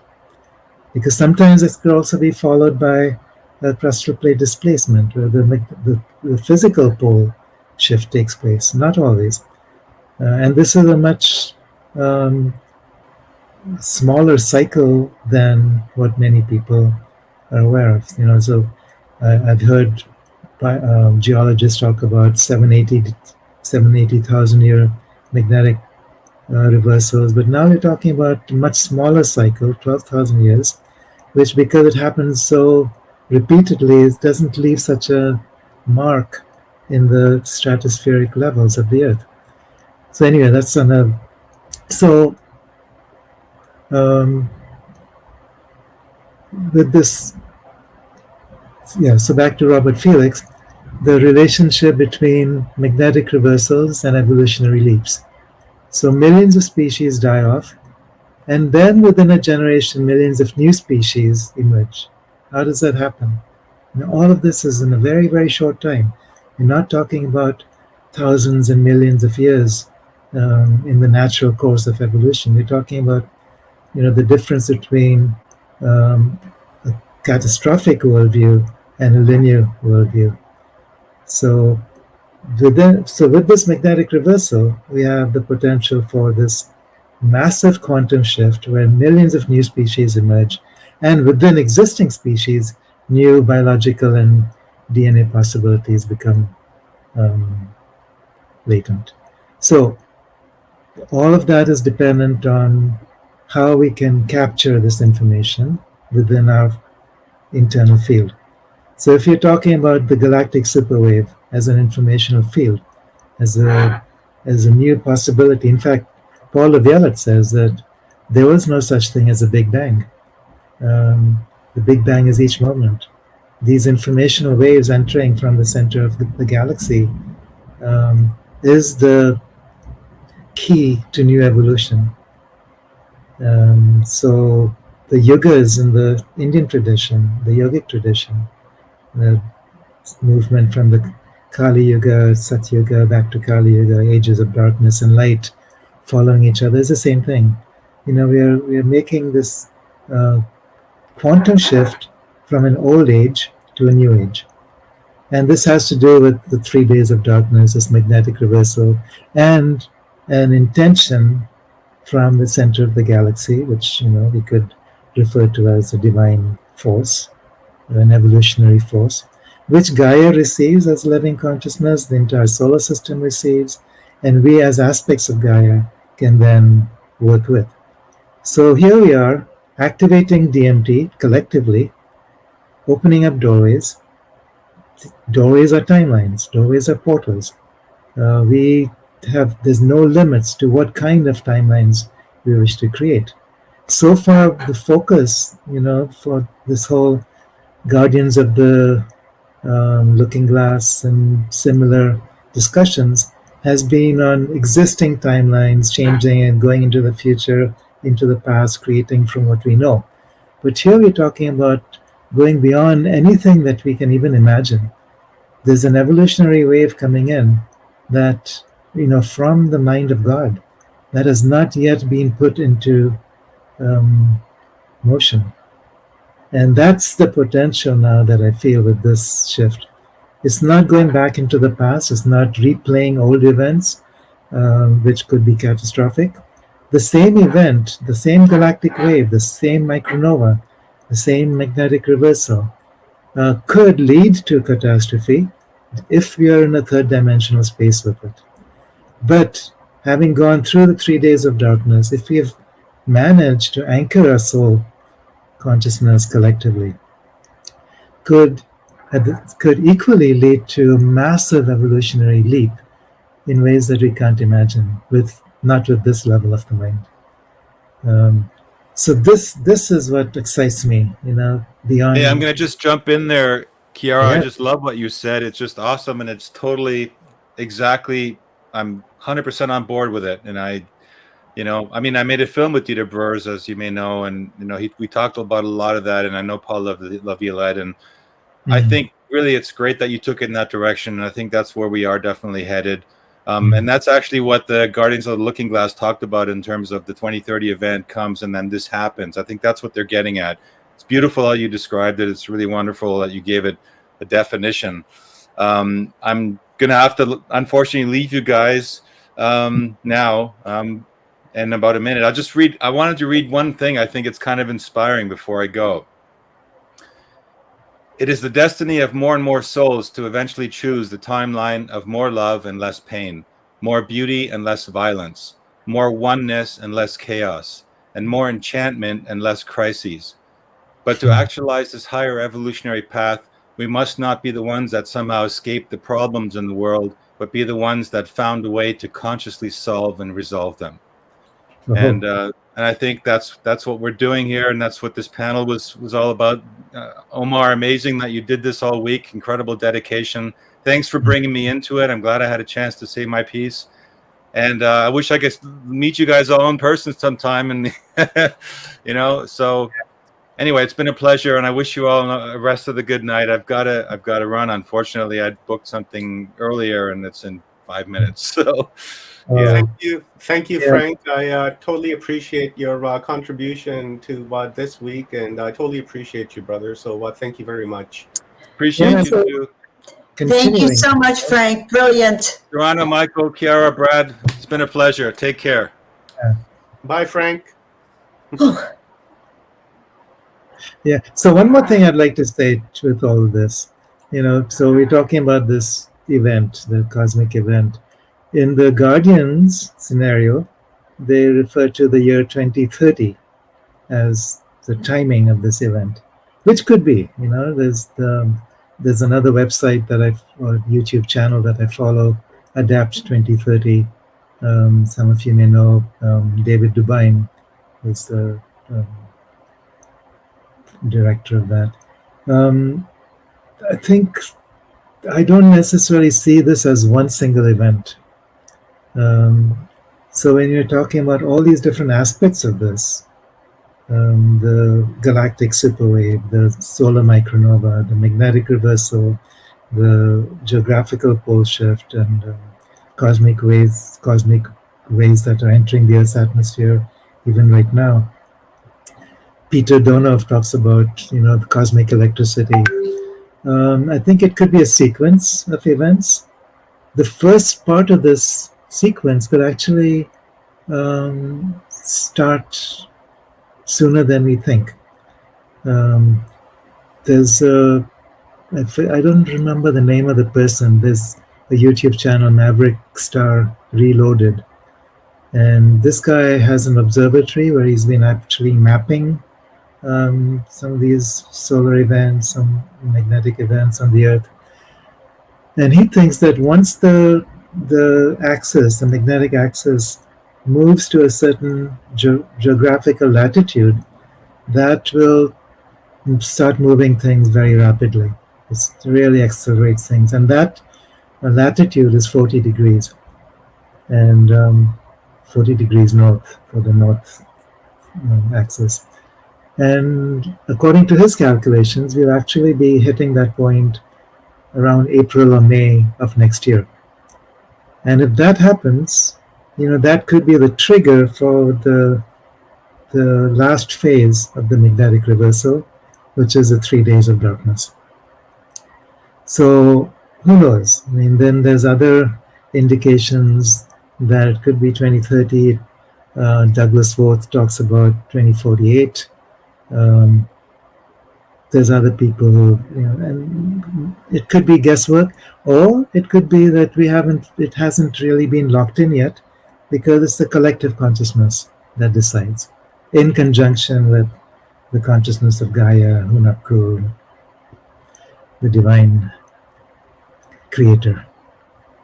So, yeah, so I think what we're talking about here is not just the looking glass as one technology, but a whole interconnected um, set of events which can be shaped by intention. And it's, I don't even see that there's a dark future ahead, or even a possibility of a dark future ahead in the way that could have been. I think, on the higher dimension levels, we're already there. And now it's just being anchored into, other dimensions of time and space, including linear time and space. That's beautiful, Kiara. You said so many things there, and I want to come back to that and pick your brain on that. Brad hasn't spoken in about 1 hour, so let's hear some thoughts from Brad, and let me add our other panelist onto the screen, Agi Nost. And welcome, Agi. You made it, brother, and I'm happy to have you here and see you here. Good morning. Yeah, thank you. I needed a reminder this morning, so I thank you. That's what happened when you sit up till 4 a.m. working on stuff, and then the time gets away from you. We are glad to see you, Agi. Thank you. Brad, please go ahead. I'd like to hear your thoughts on this. Agi, can you mute yourself, please? Yep.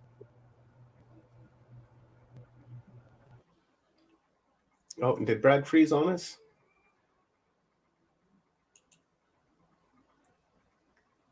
Oh, we're playing the mutant game here again. There we go. Don't touch it. Yeah, really profound statements, and all of what our previous panelists have said it really resonates, because we are on our own individual timelines. So really, there are over 8 billion different timelines. But when we say timeline 1 and timeline 2, and I know you want to talk about this a little bit, Omar, so I'll add my 2 cents to this discussion. It's based on what Carrie Cassidy has interviewed with Bill Wood, or Bill Bodecker is his real name, that came out, and Dan Burish, talking about timeline 1 and 2. And timeline 1 is really the destiny of the human race. This is what we're going into. This is, as I've described, the river is flowing in a direction, and the water is going the way the river flows. Water seeks its own level, and it's going along this canyon. And what they've tried to do by gaming timeline 2, which is the disaster timeline, is to create these offshoots of the river, and hopefully get the flow going that way. And I just want to remind everybody that when they're using these technologies to peer into the future is nothing but a series of probabilities, which means that sometimes they can do something like divert the river into one of these offshoot springs, hoping that they can keep more water flow going into that diversionary stream and make timeline 2 become the flow of the river.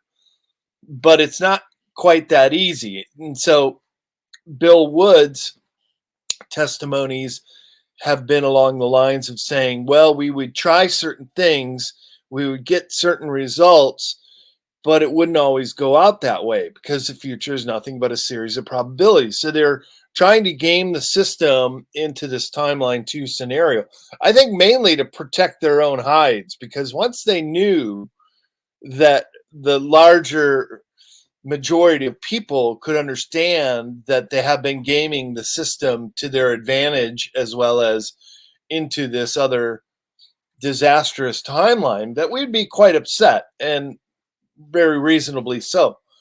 So that as much as they tried, and Bill Wood actually, he predates 2012, because he was saying that that was this singularity event, and in many ways it was. But now it has moved forward to 2030. And this is what the Guardians of the Looking Glass say, that we're going to have these 70 some events leading up to 2030 that need to be averted so that this timeline does not come true. Because once we get to 2030, that will be the moment when we're going to know that we're going into this golden age of humanity, this timeline one, which is really the destiny of our planet. This is what we've all, I think, come down here and raised our hand. Who wants to come help with the enlightenment of the human race? It's not going to be an easy task. It's going to be very difficult, but hey, raise your hand if you know you're here to do this job. And I think we all, knowingly or unknowingly, have given ourselves the opportunity to incarnate in this lifetime to assist in that. And so working on these timelines, and Carrie Cassidy goes so far as to call them the timeline wars, that there are not only humans doing it with this low technology, but there is also extraterrestrial races who have a certain agenda of their own that they need to fulfill. Some more pronounced than others, meaning there are some ET races here that are existing on this planet, albeit below us in some of these underground bases, where they are doing genetic experiments, where they're putting human DNA into their own DNA. And one of the most amazing things about Dan Burish's testimonies with Carrie Cassidy on Project Camelot was that some of these ET races are coming back from the future. And they've even gotten the name of how far ahead in the future. So one of them was from 4,500 years in our future, the tall whites, and they have to make sure that their timeline exists right now, or they wouldn't even be able to be from our future. Because if, say, their laboratories were destroyed right now, that their genetic experiments and who they would become, which is us, which is human 2.0, but the ones that go underground. So that can be seen as those humans who are then subjected, often unwillingly and sometimes even unknowingly, what is going on with them. And this is what has been revealed in the Nightmare Hall, as it's called, in the Dulce base, the farthest depths of that base, that there are these genetic experiments going on with unwitting humans who are just abducted and brought down there. And so a lot of this has to do with making sure that our humans are not subjected to this kind of really torture and then subsequent death. Almost always, once you go down there or once you go off planet, you're not coming back if you have been captured for some of these. Well, it's a slave trade off planet, but down below, it's certainly these experiments that are going on. So they have to ensure that these timelines exist for their own benefit. And so when the Greys originally came and said, oh, well, we're a dying race and we have to be here and we have to abduct humans, much of that was actually true. But what they didn't say is that it's your human DNA which is keeping us alive. They were saying other reasons that they're coming here, and they're notoriously not really fully giving us the full picture of why they're here. So we also have to understand that small grays, they're all test tube babies. They have lost their ability to reproduce. And so it was true that their DNA is breaking down, because without love and the connection between male and female, it's kind of like every farmer or every pot grower knows, if you use one strain of seed for too long, it will start to break down its DNA, and therefore you have to continue to migrate in a new strain to keep it strong. And that's why the human race is so amazing, is because we have all these different races. Many of us are intermingling and intermixing, and that actually makes our strain stronger.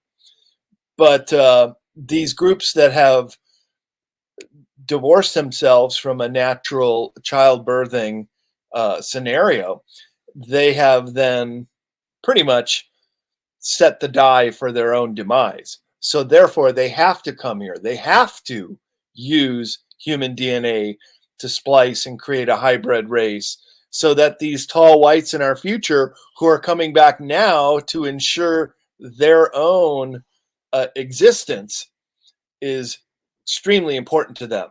And maybe they wouldn't even like us to know what I'm talking about right now, because now we're saying, hey, well, we don't want our humans being abducted and subjected to this kind of treatment. In many ways, that's very true. But for them, they have to do this for their own existence. It's kind of like the grandfather paradox in time travel.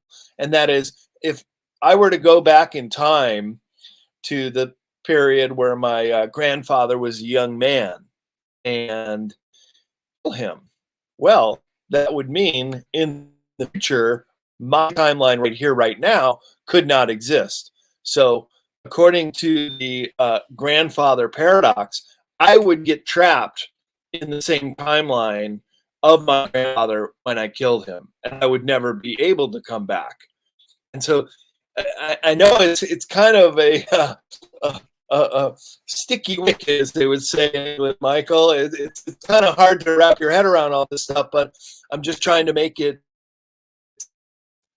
as simple as possible for the viewers to try to understand that there are many timelines, including extraterrestrial timelines, that are gaming the system to their advantage as well. So it's not quite as easy as just to say, we're going to get there, we're going to go there. No, there are going to be the 70 events that lead to 2030.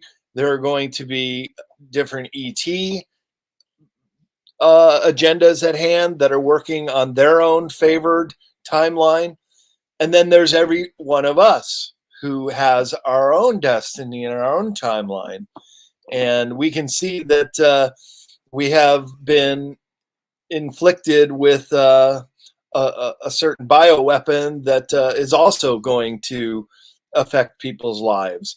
So there are many factors at play right now, and that's what makes it so dynamic, and that's what makes discussions like these pertinent and really valuable for people who have followed us to this point in this this panel, because it's so dynamic and changing. And as Kiara said about the days of darkness, there are going to be some big changes and some periods that are going to seem very dramatic, but it's kind of like the dark night of the soul, that you have to go to the darkest place before the bright light of dawn starts to come upon you. And I think we're actually at that point where we're going into this dark night of the soul, and it could look very bleak at times. It can look very dark, but in a way, I think we all know the outcome.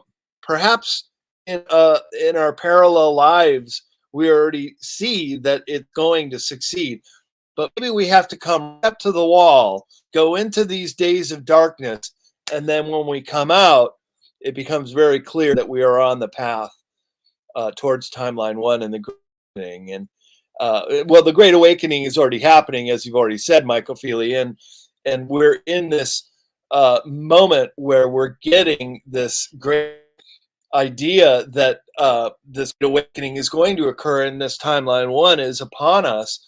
But we're going to have to go through a bunch of speed bumps on the way, as the Guardians of Looking Glass have said, and avert certain disasters, false flag events, in order to keep this river flowing towards this golden age of humanity. And that's what we're all here for, is to facilitate this and help with the understanding and awareness that humanity is very much at a crossroads right now. And if people think that they are powerless and can't do anything, I just want to remind you, only the conscious awareness is all you need to. Is really the way up. The Great Awakening is a connection to all of us. We're all the human race, just in the same way that you can see ants kind of following the same path, or birds when they fly in a flock in synchronicity in their movement and pattern. There's a certain telepathy among the human race as well. And look, just to put it in context, yeah, people that are off planet right now, this breakaway civilization, or you could even just say humans that live in the space station, if you don't want to go as far as to understand that there are bases off planet where human beings live. But also right now in this timeline, we still have a few uncontacted tribes in the depths of the Amazon rainforest and the highlands of Papua New Guinea, where tonight they're going to go out and get their dinner using a blow dart and use these primitive Stone Age tactics to feed themselves. So humanity is so divergent, yet we're still the same family. And this is why right now is just such an incredible time to be alive, and have that consciousness, have that awareness that you're actually part of this, that you're part of the solution, not part of the problem. So when people say that there's too many of us and useless eaters and 90% of humanity has to go, according to the Georgia Guidestones, that's hogwash. No, every single person is important, and you're here for a reason, and you volunteered for it. So make the best of your time and be a part of this great awakening, because it is really a collective experience. And I say on the back of my book, Modern Esoteric, the revolution is consciousness. That's how we wake up. We don't go fight them eye for eye, tooth for tooth, because we'll get slaughtered. And that's just not the way to do it. That's not the way of being non-violent. And yeah, so there's the yellow cube. And boy, if we could ever get that app on our cell phones and be able to look at all of the historical record with uncritical eyes, that would absolutely change the game. Because the white hats or the black hats have this technology, it's really an unfair advantage against the rest of us. In the eye of full disclosure, we should all have access to the yellow cube. Talk about the next killer app on our iPhone. We could all play out our little holographic scenes here, and any conspiracy from history could be absolutely solved, because looking back with this technology, you have an absolute clear view. We've all heard of the Akashic records and the ability to access the timeline that way, and many people who have the ability to astral travel can do that, can go back and look at any event in history and have an uncritical view of these historical events. But having this technological device called the yellow cube, if it were accessible to all of us, would then give us this access to the timelines. So I hope that helps clarify a little bit about timeline 1 and 2, and this momentous period in human history that we're all a part of.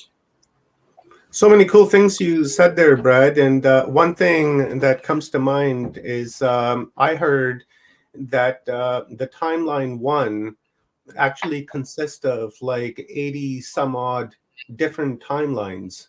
how does that work? Where you have this one timeline that we're talking about, this timeline one, but within it we have like 83, I think 83 other timelines. Like, I'm confused on that. Like, how does that work? Well, what's the analogy of the river? And you could create all kinds of offloads and channels off that river. If you could look at it that way, that there are multiple ways of taking timelines in different directions. I, for sake of simplicity, choose to just focus on timeline one and timeline two. And while sometimes aiming that timeline two towards this destruction of the planet and human race, they do have certain degrees of success with that. But then there's also some major false flag attacks that have not happened, such as the London Olympic bombing in 2012 was supposed to be this horrific event. And they were, if you watch the opening ceremony, there's just hospital beds and children and a giant Grim Reaper. And well, Mike, you might know that Olympic Stadium in London, trials of the Illuminati on it. I mean, it was such a dark ritual. And now with the new scamdemic, we can see that they were planning this all along.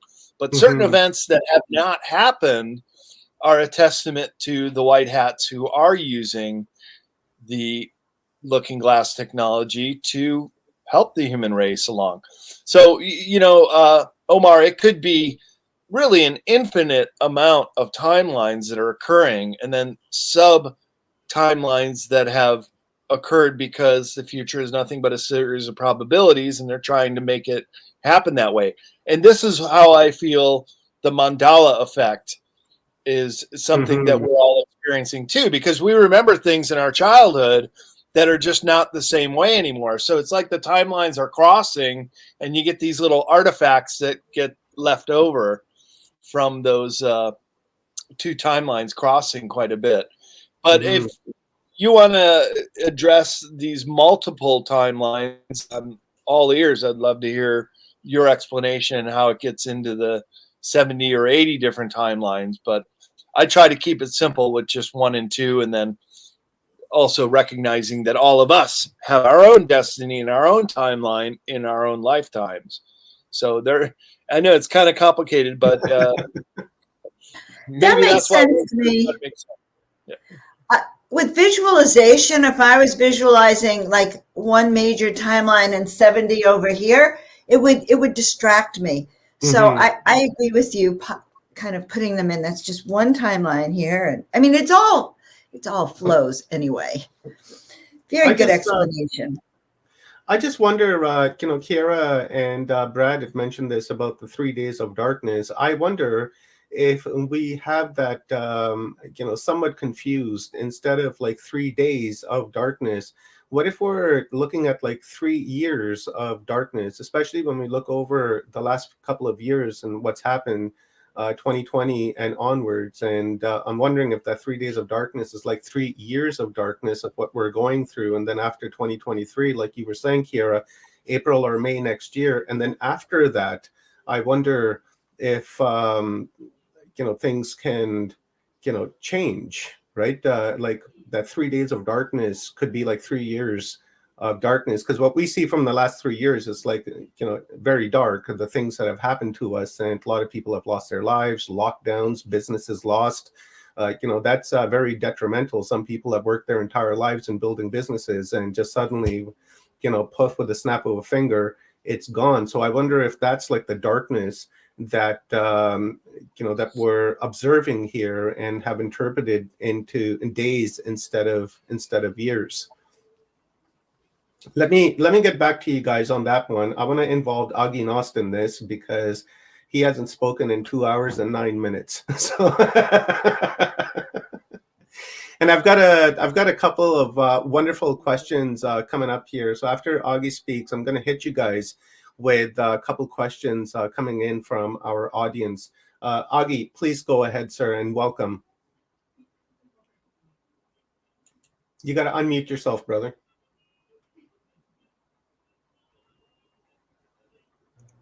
Now that's better. There we go. Yeah, that's much better. I'm wondering though, was it just at my end that Brad was buffering some, or did you also hear it that way? Or Yeah, he was buffering a little bit on my end as well. okay, all Yeah. right. Well, it just then you can probably hear me then. And I, Augie, before you go on, I'm not sure if you know Michael Feely and Kiera Yeah, Windrider, but I'd like to introduce you. That's Michael Feely and Kiera Windrider. And guys, yes, this is Augie Nost. He's a legend yeah. in this field. So go ahead, Augie. Yeah, we know each other. Yep.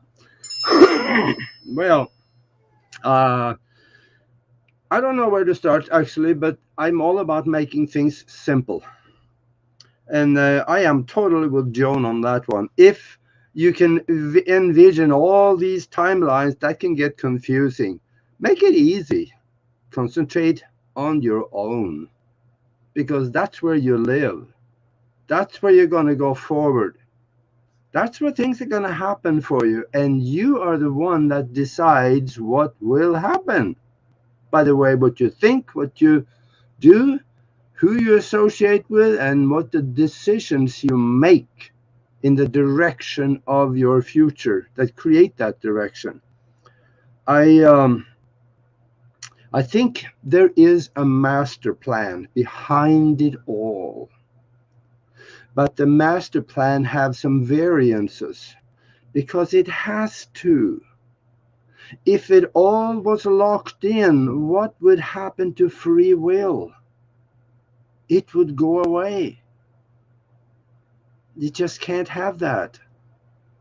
Free will is in our nature. It is in our mind.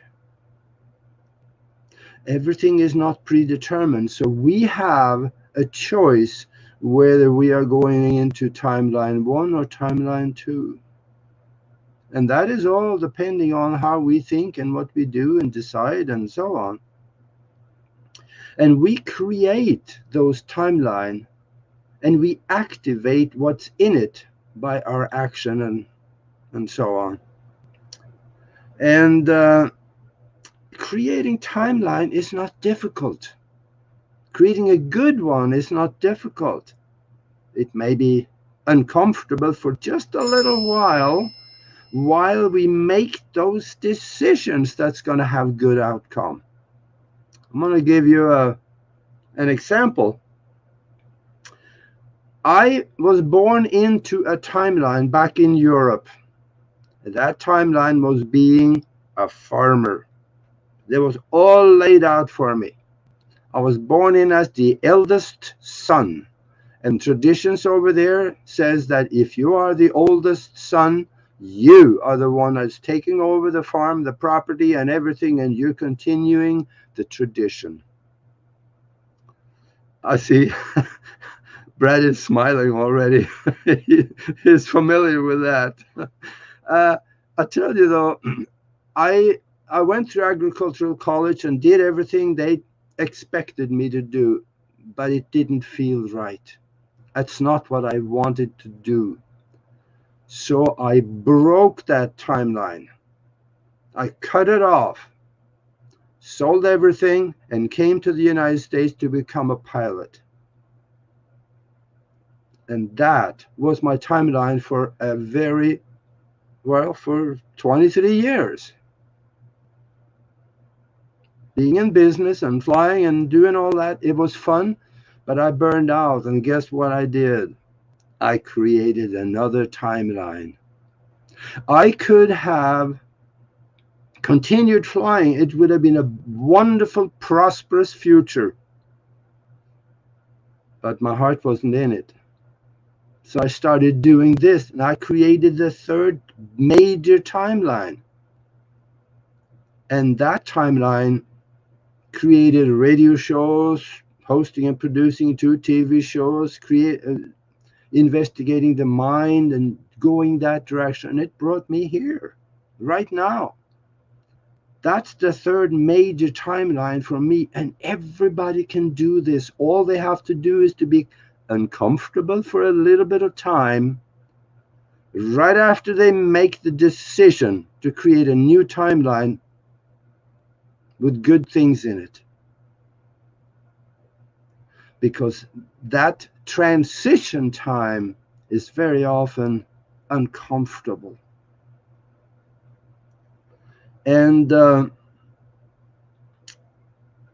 this timeline that I see here, it has good things in it. First of all, because I have decided that it is that way.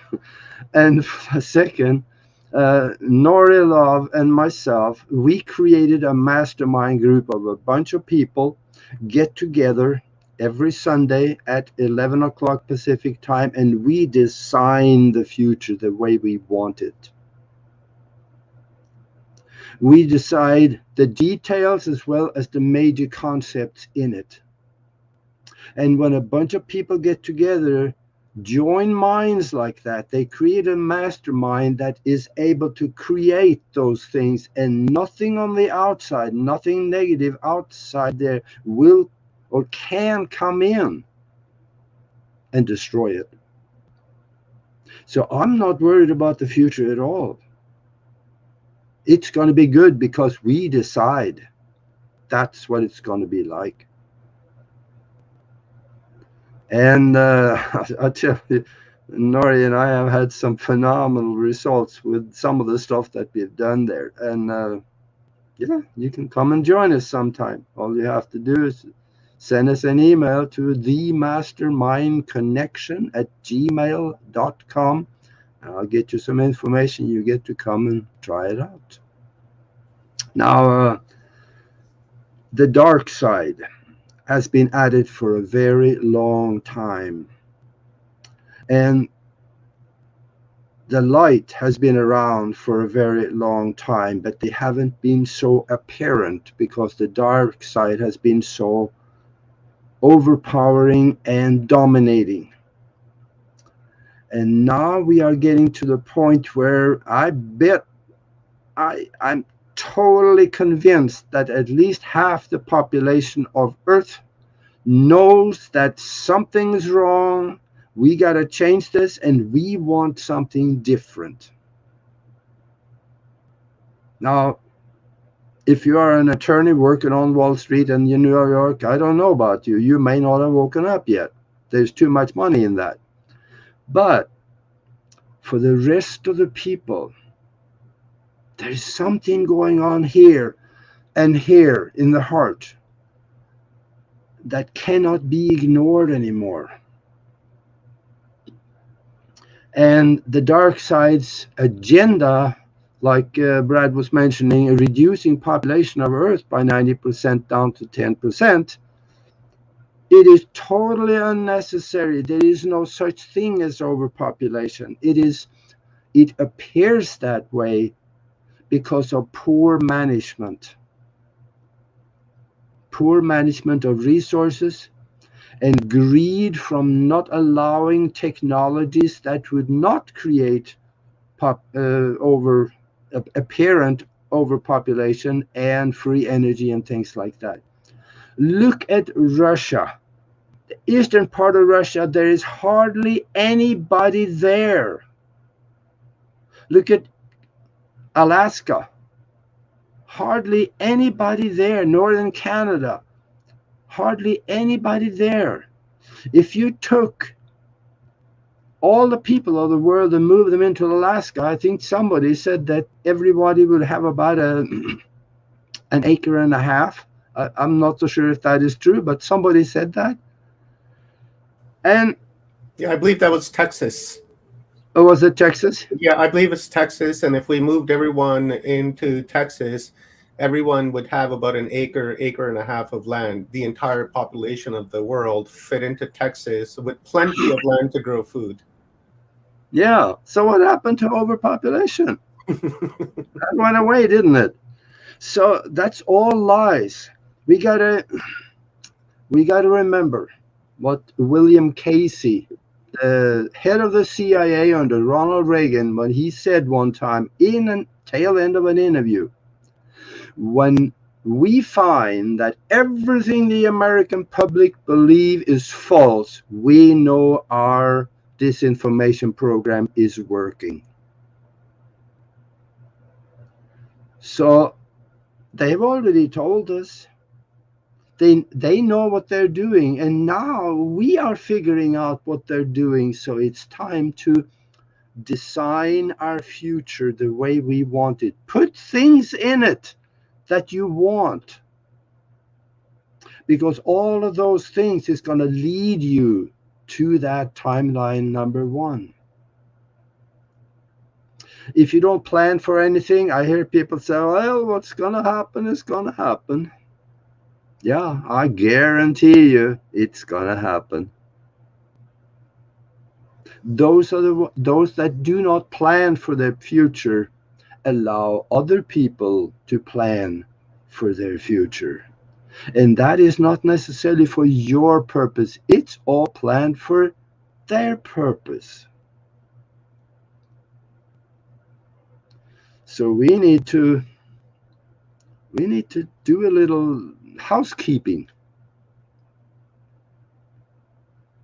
So the timelines, there's been a myriad of timelines, but they are combining. And I am not so sure how many we're going to end up with in the end. I know one of them, the one that I'm in, is going to end up in a good place. I don't know if it's timeline 2 or if it's timeline 3 or 41 or 216. I don't know. Whatever is in the other timelines, I don't care. Let them go. Good riddance for many of them. And the problem is also that some of our friends and our relatives and people we care for, they're gonna be in those other timelines too. But you see, we are all one, so we are with them. We are not only Augie here and Brad there and Joan and Michael and Kyria. It's not divided up like this. That is an apparent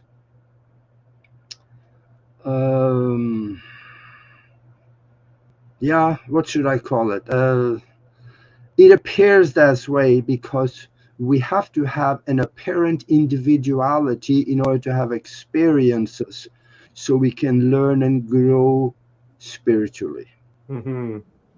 I would call it an illusion. Yeah, there you go. Mm-hmm. It's an illusion. So the way I do it, and the way Nori and our people in our mastermind do this, to create and make sure that we are in the timeline that's going to end up in the future in a good place. We decide what we want. And to a certain degree, we are able to decide when we want it, because there's no timestamp out there, but we can attach it to a time-coded event, like a Christmas party, a New Year's party, birthday party, stuff like that. That will tie it in and give it somewhat of a timestamp. If you said 34th of September, and it's worthless to the universe. You got to have a timestamp on it, and that could be the timestamp. And then we decide what we want. We design it in our mind with intention, colorful images, emotion, the feeling of already having it right now, even though we don't physically, but we can have it here in our mind and in our heart. When this is all created in our mind, that's when we place it in the future at that occasion that we may want to have it all completed by. And then we go visit it. We go visit that every day. When we go visit it in the future, We laid on small, very tiny attractor strings to it. Those attractor strings, they are actually solid, non-physical attractor strings that draws us up that timeline to that thing in the future. This is how brainstorming work to a great extent. And everybody should do this. The family should do it. They should get together every so often, several times a week if they can. Decide on something they want, visualize it, feel it, decide when to have it, and then keep working on it every day.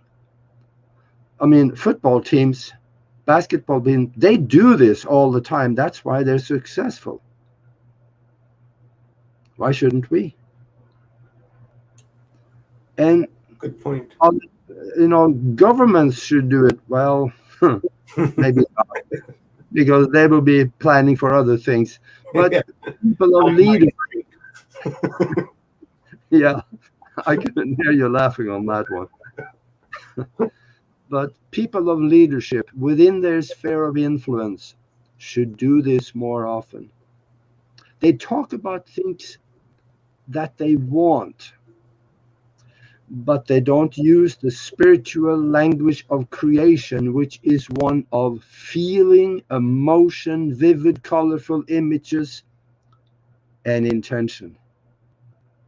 They don't use that. So it is basically worthless.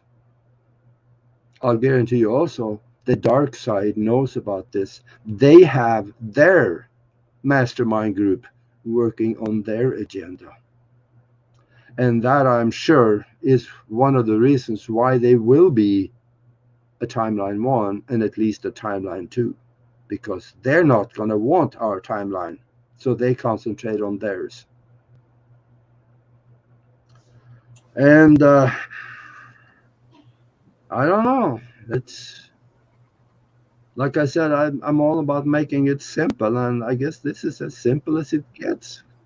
What do you guys think? That's wonderful, Augie, and I just felt like a little earthquake beneath my feet here just a couple of seconds ago. I don't know if it was the power of your words or actually the ground was shaking, but literally the ground just shook underneath my Maybe feet. both. A couple of seconds. Don't blame it on me. Augie, I resonate with what you were saying about creating new timelines, and I've done that myself. Yeah. And I'll tell you what I've done. In 1985, when I moved here to Canada, there was a lot of things that were going on, and by 1986, I was put into the residential school system. Foster homes, group homes, and then eventually ended up did a little stint in prison.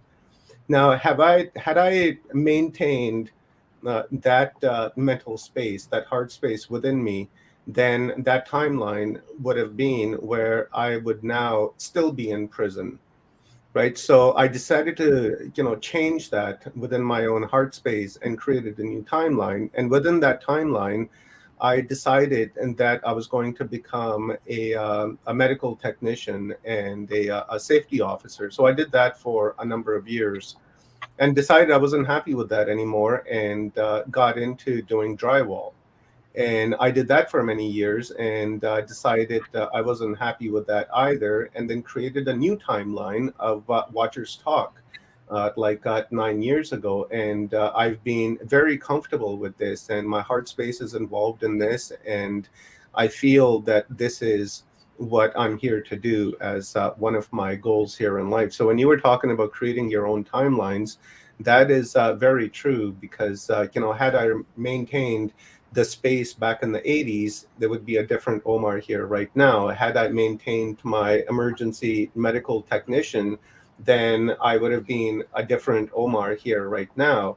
Now, because I started Watchers Talk, you're seeing a different Omar, because I've decided to raise my awareness and raise my consciousness and increase my heart space and be in love with everyone instead of going back to the space where I was in the 80s, where I was angry and hating everything and everyone and just simply didn't want to be here on this planet. And I'm glad that that didn't happen, but I'm sure somewhere on another timeline that may be happening, but not this timeline, not my timeline, because that's not something I want to see. I want to see, love and unity and come together as a one unit, as a family, across the entire world.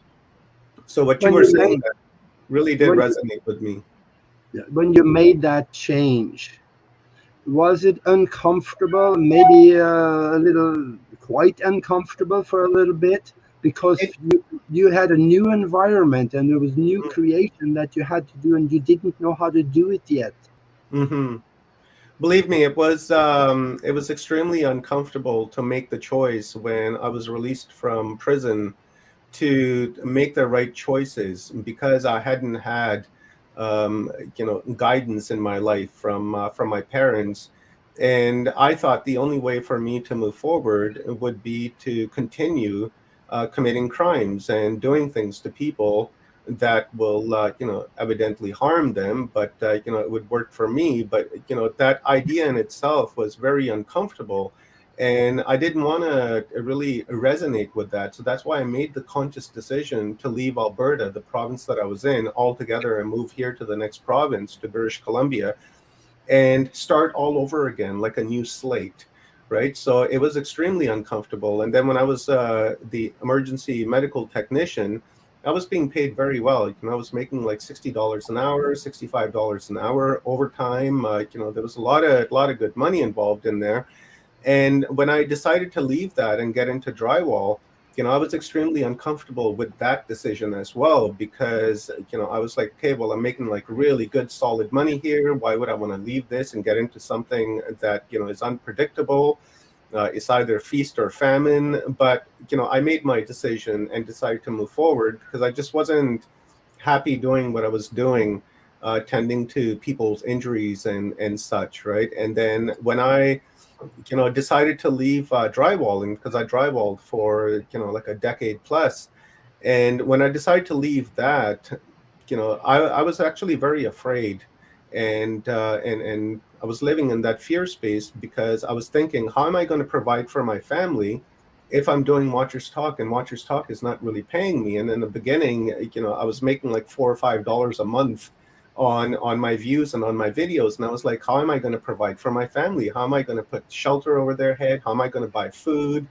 How am I going to look after my kids and things like that? But I decided to follow my heart and do it anyways. And since I've been doing that, I haven't starved, I haven't been homeless, I haven't been uncomfortable. My kids have been happy, my wife has been happy. So the point there is that because I followed my heart and because I followed my passion, the universe created this timeline, which I helped create, in where I'm comfortable, I'm not starving, and I'm not about to get kicked out of my house.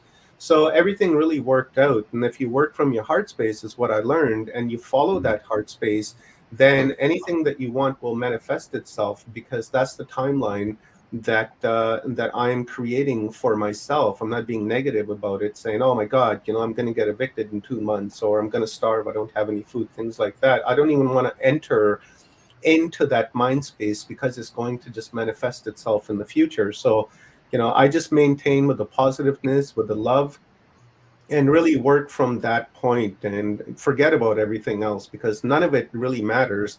Love is the only answer. And beyond love, it's you can create anything with love, right? So I really resonated with what you were saying there, Augie, and with everybody that is on the panel right now. And I got lots of questions to hit you guys up with.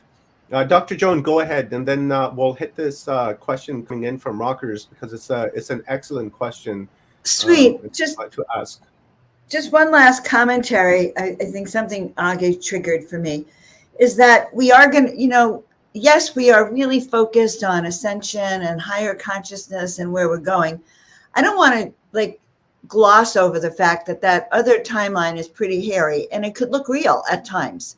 And so when they come out with any of those events that are set to challenge us, this is the knowledge that keeps us sane and going, and so we can eat popcorn and pretend it's a movie and just kind of dissolve it. Does that make sense? I feel like this is giving us tools to even thrive when the going gets tough. We know what's happening, and that's the beauty of this, Omar. So yeah, so let's go, keep going. Yeah, absolutely. Let's hit this question. It's coming in from Rockers Los Angeles, and he asks Brad, Michael, Kiera, Augie, and Dr. Joan, will humanity's true galactic history will be revealed in our current lifetime? What effects will this have on education, medicine, technology, religion, and spirituality? So I'll start with Dr. Joan, and then we'll go clockwise to Michael, and then to Kiera, Brad, and then to Augie. You know, the truth is already starting to be revealed and can be found in little pockets on the internet if you keep looking. And I do believe that humanity is going to understand as different systems break down. So as we get to see clarity, so as the pharmaceutical and the medical systems break down, or the education systems break down, we'll have more openings to find the truth behind all of that. And I think we are going to find our galactic history, because people are curious now and they really are seeking it. And there's a lot of information out there. So I think so. That's the short of it. Yeah, I feel the same, Dr. Joan. Michael, go ahead, please. So yes, of course, I would concur with the last answer. Humanity's galactic true history. You know, if you imagine creation is a tree, and a tree represents truth, and it represents growth, and it represents development. To that tree, there is the good fruit and the bad fruit, but it's part of the same tree. You have to have light and dark in simultaneous existence to have creation, to have knowledge, to have an experience. People are beginning to realize that when they unify both sides of their tree, then once again they can eat from the fruit of the tree of knowledge of good and evil, which is the Apple logo, the Apple Corporation logo. So our true galactic history is that we were once part of the one consciousness, the one thought, the one idea that separated itself from unity into matter in order to materialize spirit, in order to grow and develop itself. And when all the negative energies, or the so-called negative energies, just a perception, but when the negative energies are replaced and offset by the positive ones, then the debt is paid. Basically, humanity, it is written in the pyramids, it is written in the ancient times that there will be the torchbearers once again. When you see people carrying the Olympic flame, when you see the torch of the Statue of Liberty, they are the knowledge bearers of humanity. That is happening again. It has been written. And no military, no government, no dark side, no black looking glass is going to stop what is set in motion. They are not powerful enough to stop what is coming. Humanity will rise. Humanity will have that knowledge once again. Humanity will go through a so-called golden age. That is coming regardless of what they do. So it is. So be it. That's a beautiful answer, Michael. Thank you. Kiera. Wow. So, we are galactic beings. We pretend to be human, but we are far more than that. So I think this is what we're discovering. This is what disclosure is really about. It's remembering. It's not remembering something in the future or in the past, but remembering what already is and has always been in this multidimensional context. So as long as we're trapped in this, limited perception of time, space, history, truth, reality, we'll continue creating stories. And the stories are always limited. I feel like what's happening is, as we are bombarded with this new energy field coming in from the galactic source, that's a trigger for something. It's a trigger for galactic memories. You know, I think I shared briefly my experience being with whales, humpback whales. And what I experienced with them is like once I opened up to that consciousness, I could sense that they were totally aware of everything that we call history, not just on this planet, but every place else, not just in one dimension of the past or future. They carried all these timelines within their consciousness, which was across the oceans. So they're not limited to physical body, physical space. And I think this is what galactic history is about. We're blasting ourselves open beyond the limits of our human perception, which has been very programmed. So as we release the programming, I think we recognize that we're already galactic, that we've already lived across dimensions and galactic worlds. There's nothing new. There's been, we've seeded other planets. We remember when we've been seeded by other races. And it's not something we have to believe in. It's something we recognize and understand because it just pervades every cell of our memory. So I think this is coming. I think this is really, people talk about disclosure as if it's information that is being disclosed. It's much more than information. It's a vibration. It's a frequency. It's a remembrance of the self that is coming forth. So earlier when we talked about this cosmic event, I think that's the potential of this cosmic event, that it triggers our galactic memories.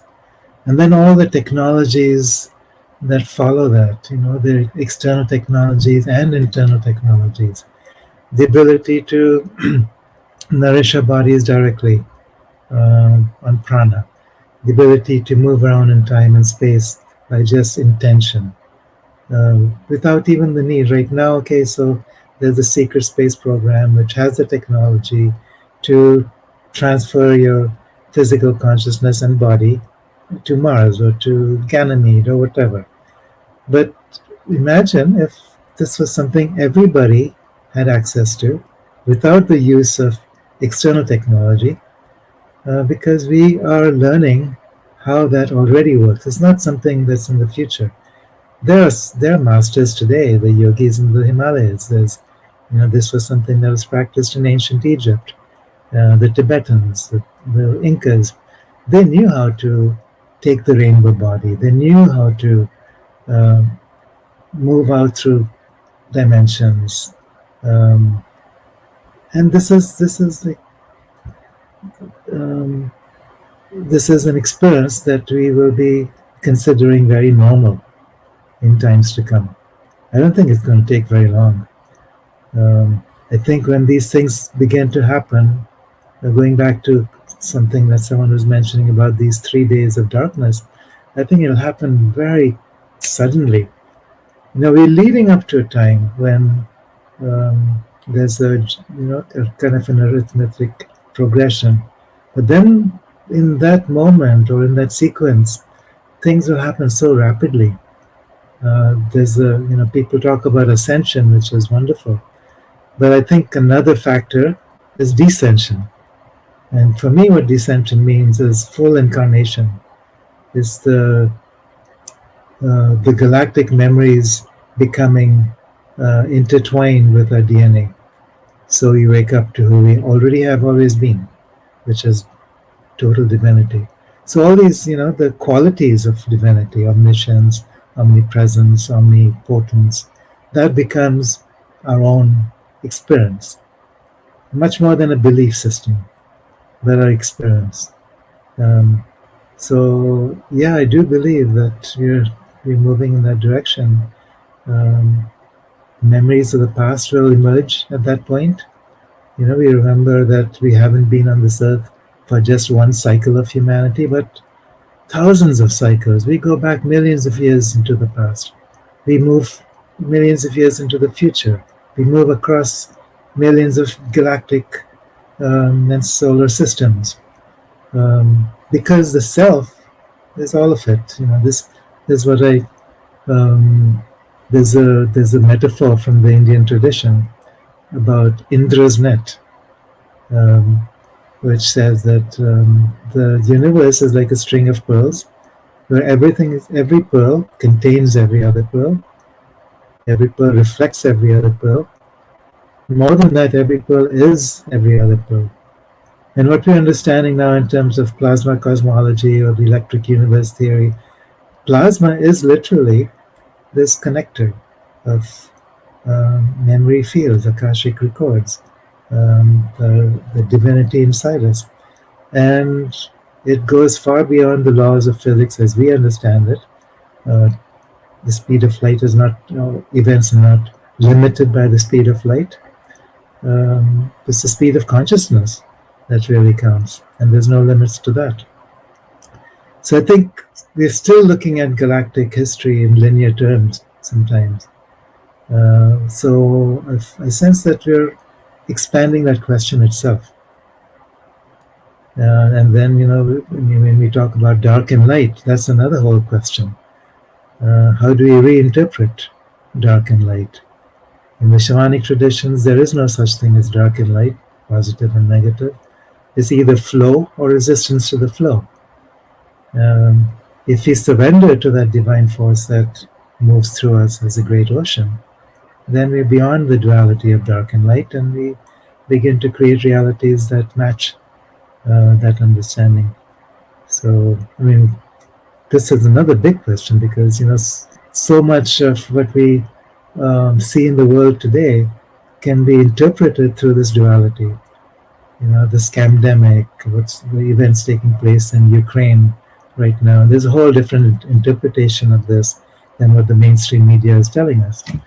But if we can begin to look at it as not the battle of dark and light, but how this polarity of darkness is actually bringing more light into the equation.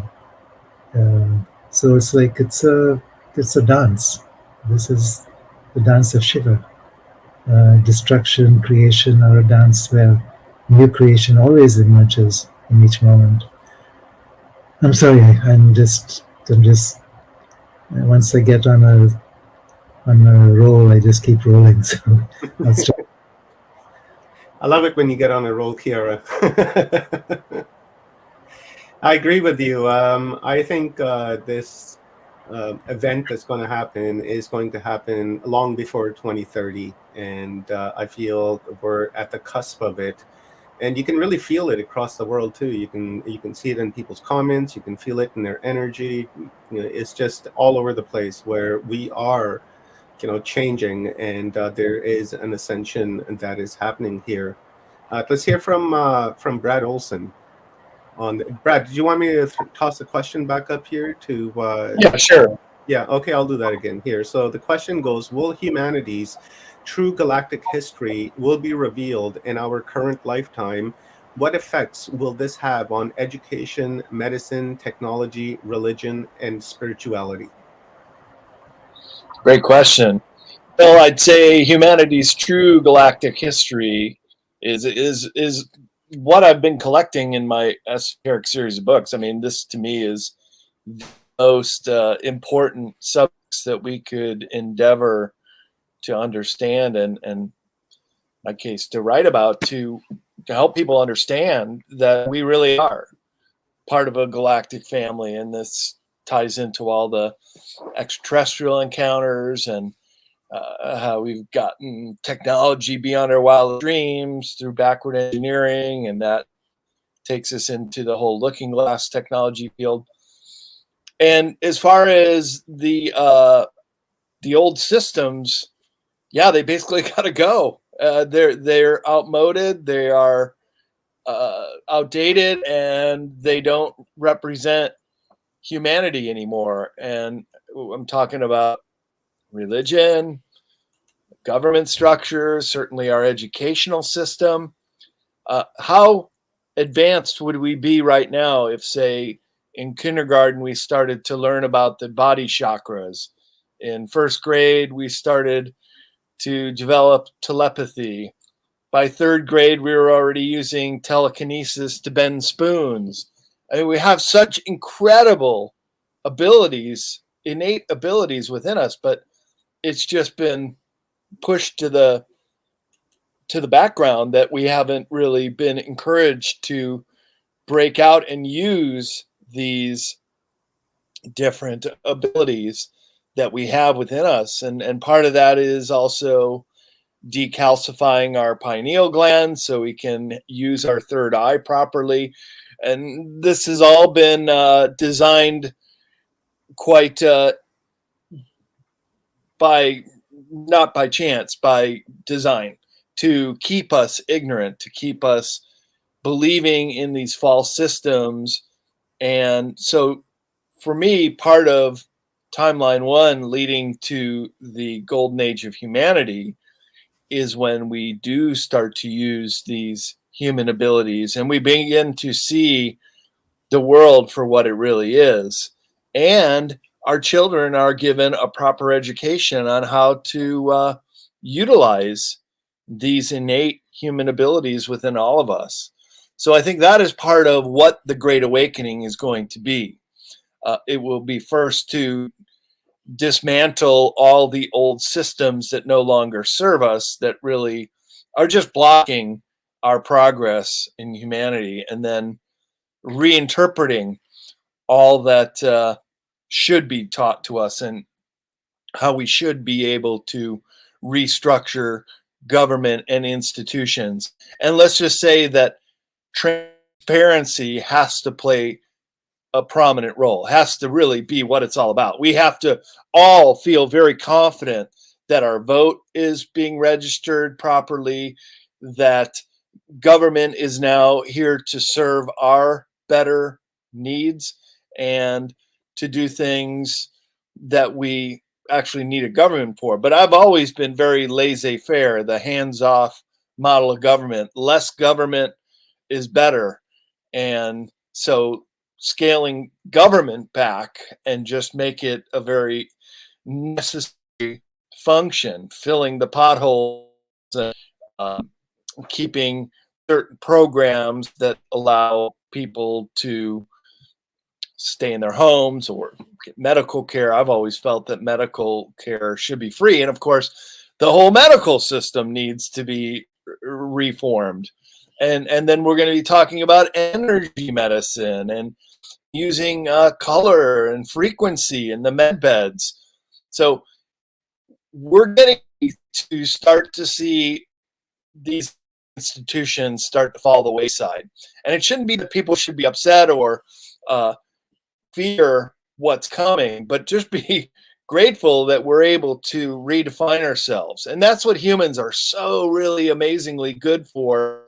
We can always refine ourselves. Like I said, Omar, you could have gone on different timelines. I should have been the firstborn son farm, and I do know what you're talking about. I'm from Norwegian American too, and I was the very first one of our descendants to go back to the family farm in Norway, and not a single person, and I'm fourth generation, has ever been back. So they were so happy to someone from America finally came back to see their family.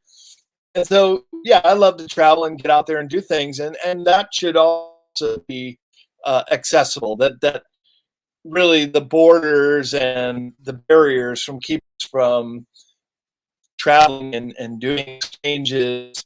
It has been so monumentally beneficial in my own life to be able to see how the other half lives and to meet people from around the world. And people are good. People are really good people. They're only, what do they say, 4% of the population are psychopaths or sociopaths. Well, and those people, of course, are attracted to power, and this is how they have helped make these systems in government and elsewhere corrupted.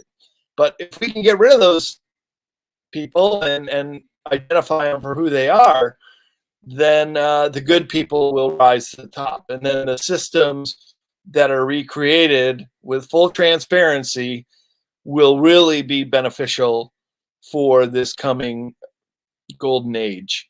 And that's what I'd like to stick around and see the most, is how we're going to adapt into this new system. And in the small role that I can play in helping to articulate how this can come about is really great honor and privilege to be able to speak to a wider audience on this and see us through this. It's going to be the greatest time to be alive. It already is. There's a dark period for sure, but we're going to blossom into such blinding light that we will just be totally amazed by what humans can do, what we can accomplish, what we can redefine ourselves as, and the certain technologies that have been already taken away from us and absorbed by largely the military and the black hats. But if that can then come out to the rest of us, then we really could be living to 200 years old and have such abilities that we go to sleep every night and not only remember our dreams, but even ask for travel in the theta state and go and do some really wonderful things. So I'm very optimistic on the future, and I think we will be going there together in these very few short years into this timeline one reality, into the golden age. I like that, Brad, and I agree with you. I think the government's only good for filling potholes, and beyond that, they're not good for really anything. And when you were talking about free healthcare, I'm down with that. I think free healthcare should be for everyone on this planet. And contrary to belief, where people think that we have a social medical system set up here in Canada where it's free healthcare, it's actually not. We have to pay premiums on a monthly basis, kind of like an insurance, or once a year we have to pay premiums. So it's not a free healthcare system here. And it's a terrible healthcare system here as well, because we don't have doctors, we don't have nurses. You have to wait, years to get a surgery. You have to wait years to even get a family doctor. It actually is insanely insane over here. So less government, smaller government. Yes, I think that is the future. And we are already there, I feel, Brad, where kids are beginning to meditate in classrooms. And we have these, consciously aware teachers that are coming into the classrooms now that are aware of, conscious traveling and lucid dreaming and things like that. And they're beginning to teach children that kind of stuff, not on a grand scale, but, slowly it is definitely starting. And I'm very happy with that, because I know when Lola goes to school in 5 years, hopefully there'll be programs there where they can meditate in the morning and, like Augie was saying, create an intention within the classroom and continue to work on that every single day, every single week, and throughout the entire school year. Now, when you were saying about living 200 years, 300 years, Augie and I talked about this at Forgery Unmasked last year, and we were talking about telomeres and how these telomeres were shortened, deliberately onto us so that we only live like 80, 90 years. So maybe Augie will have something to add to that. But before you do that, Augie, did you want me to give you that question again, or do you recall it? I'll toss it on again, just to refresh the memory. So this was from Rockers Los Angeles. He was asking, will humanity's true galactic history will be revealed in our current lifetime? What effects will this have on education, medicine, technology, religion, and spirituality?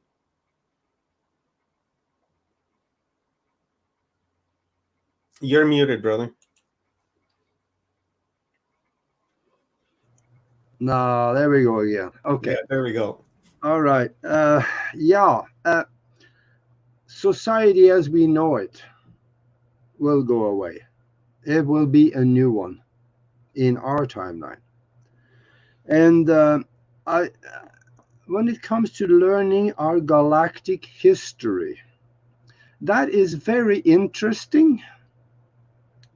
And yes, it will be a lot of good knowledge coming out of that.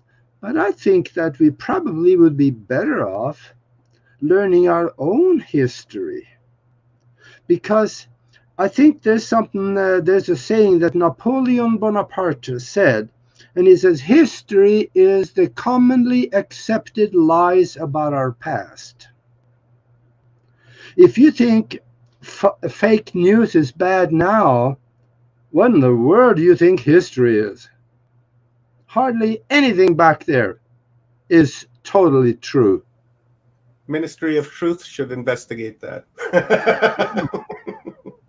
So we need to learn our own history, then we can understand galactic history better. And the other way around, from looking at galactic history, when we find out, we can help mold some of our own present that will then become history better. And when it comes to healthcare and religion and all that, religion, I don't have to help destroy religion. They're perfectly well capable of doing that themselves.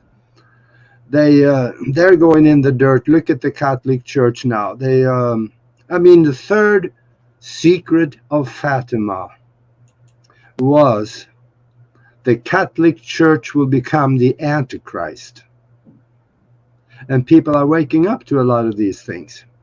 So when it comes to education, children are born geniuses. And they stay as geniuses until family and the school system destroy it.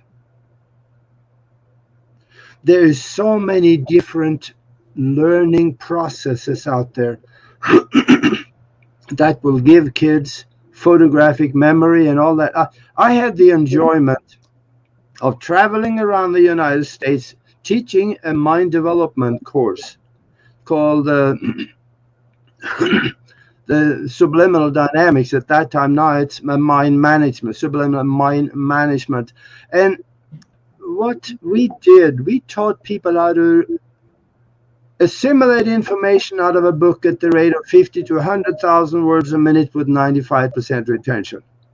Kids can do this. It's simple if you condition your mind to do it that way. Because when it comes to learning and reading, we are taught the rote memory system. We got to read it first and then we got to remember it.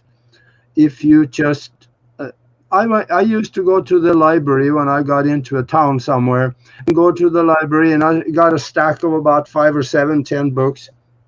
Spent the afternoon there. I just kept turning pages. That's how we read. 2 pages a minute, 2 pages a second. This is happening right now. Possible for everybody to do. Is just never taught how to do it.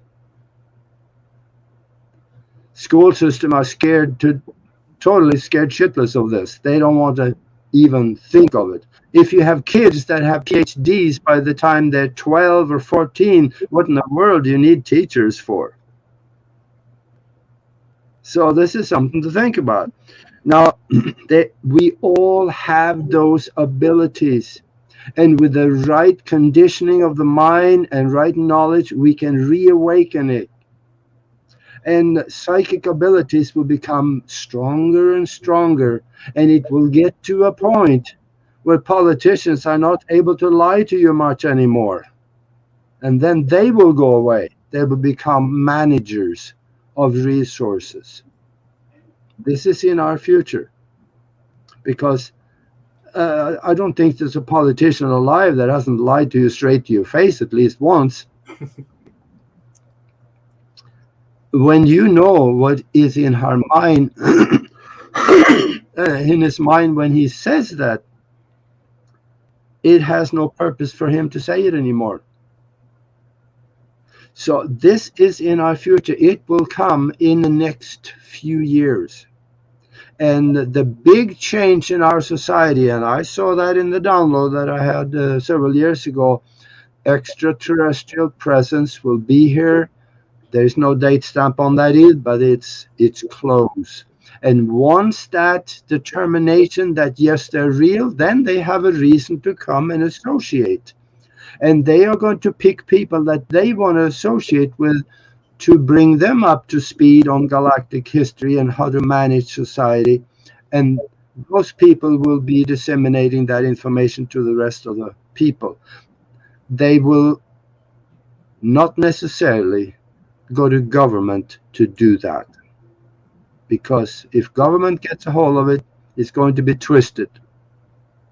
Look at what they have twisted the truth. Both government and religion will basically phase out. But that does not take anything away from the part of religions that we call spirituality. That will remain. And there is something else attached to spirituality, and that is that not all of spirituality is necessarily for the good. There are things within spirituality that can be destructive if it is used that way. So we have to have discernment of all things within every concept of our society that we participate in. And yeah, I think that's probably all I can think of. It's wonderful answer, Augie, and thank you very much. Now, I just like to, we just passed a 3-hour marker here, and I'd like to slowly start wrapping this up. But before I do, just want to address just a couple more questions. And one of them being is Nostradamus. We've seen in movies, we've seen in many things where these people look into a crystal ball and they see the future, and then they can gauge themselves off of that. Now I'm wondering, for the panel here, is that do you think that Nostradamus may have been in possession of something like a technology of like Looking Glass or the Yellow Cube, to which he was able to see these future events take place, and then he wrote them down in his quadrants, and to really give humanity a heads up? So I'll start with Brad, and then we'll go counterclockwise this time. So we'll go with Brad, Kiera, Michael, Dr. Joan, and then Augie. Go ahead, Brad. Well, yeah, Nostradamus is just amazing how accurate so many of his predictions were. Similarly, there have been other, maybe not as famous, people who have looked into the future and predicted certain outcomes. One that's very pertinent today is he became a saint, but his name was Malachi, and he predicted from the time of the Middle Ages, around the time of Nostradamus, all the different popes that would be coming down the pike, and the last one being this current pope.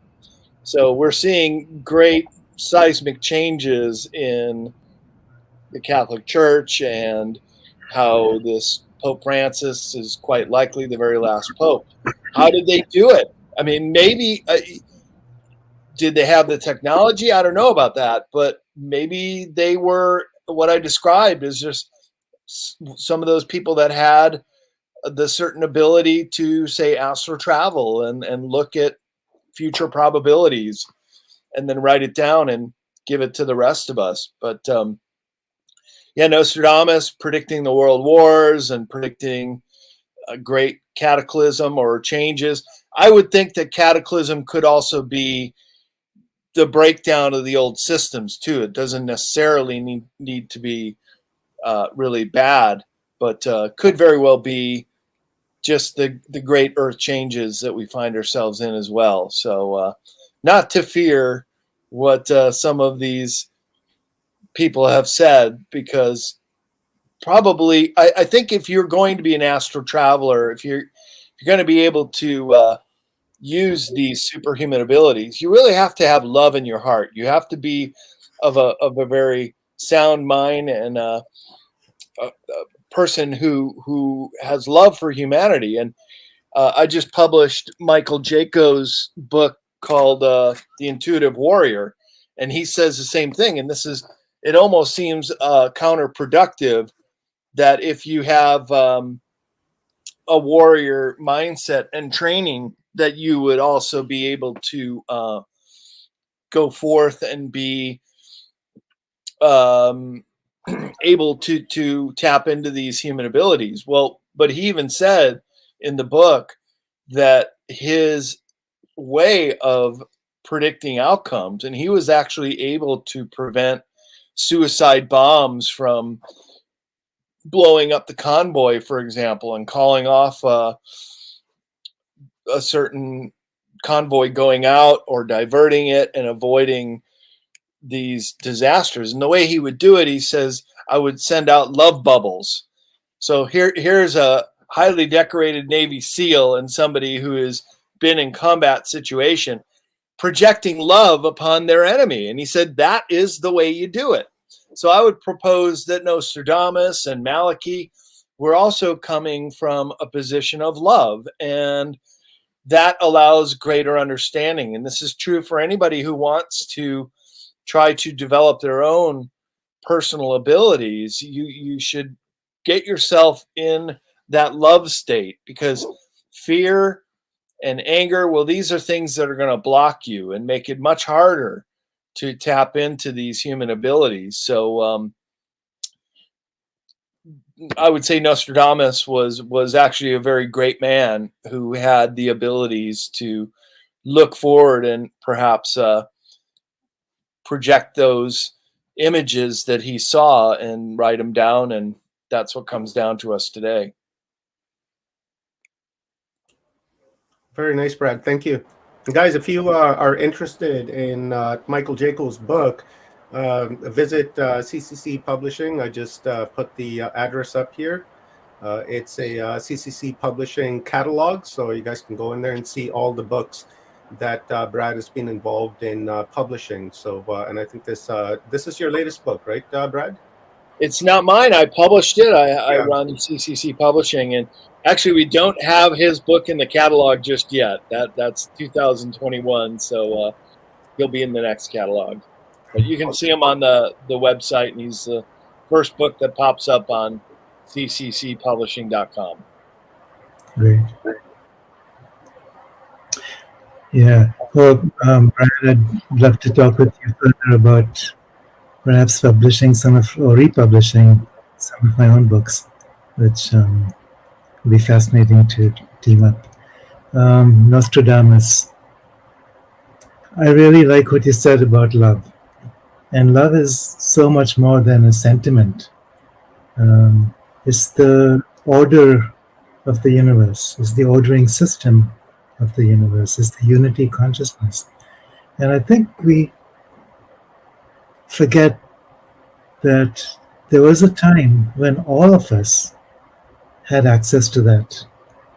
So the shamans, the mystics, the seers, they still remember, they still know how to access timelines, change the past or the future, to tap into this collective consciousness,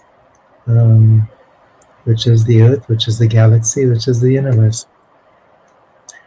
Nostradamus was also a student of astrology. He understood the cycles of time. And I think he was certainly also an alchemist. So he had the ability, or to the extent that we can understand, to transmute elements. And what that means for the body system is the ability to enter into the body to a state of consciousness where you expand to become everything. Where every cell then becomes a holographic image of the universe. So I think this is a skill that many, many people in the past have had. And I think we all have access to that also. So for me, much of this empowerment is about realizing that, remembering what we already carry. And for me, the doorway to that essentially is getting out of fear, releasing fear, becoming fearless. And the the biggest tools that the cabal or the dark deep state, whatever the dark forces have, is to create the illusion of fear. And then we buy into that illusion.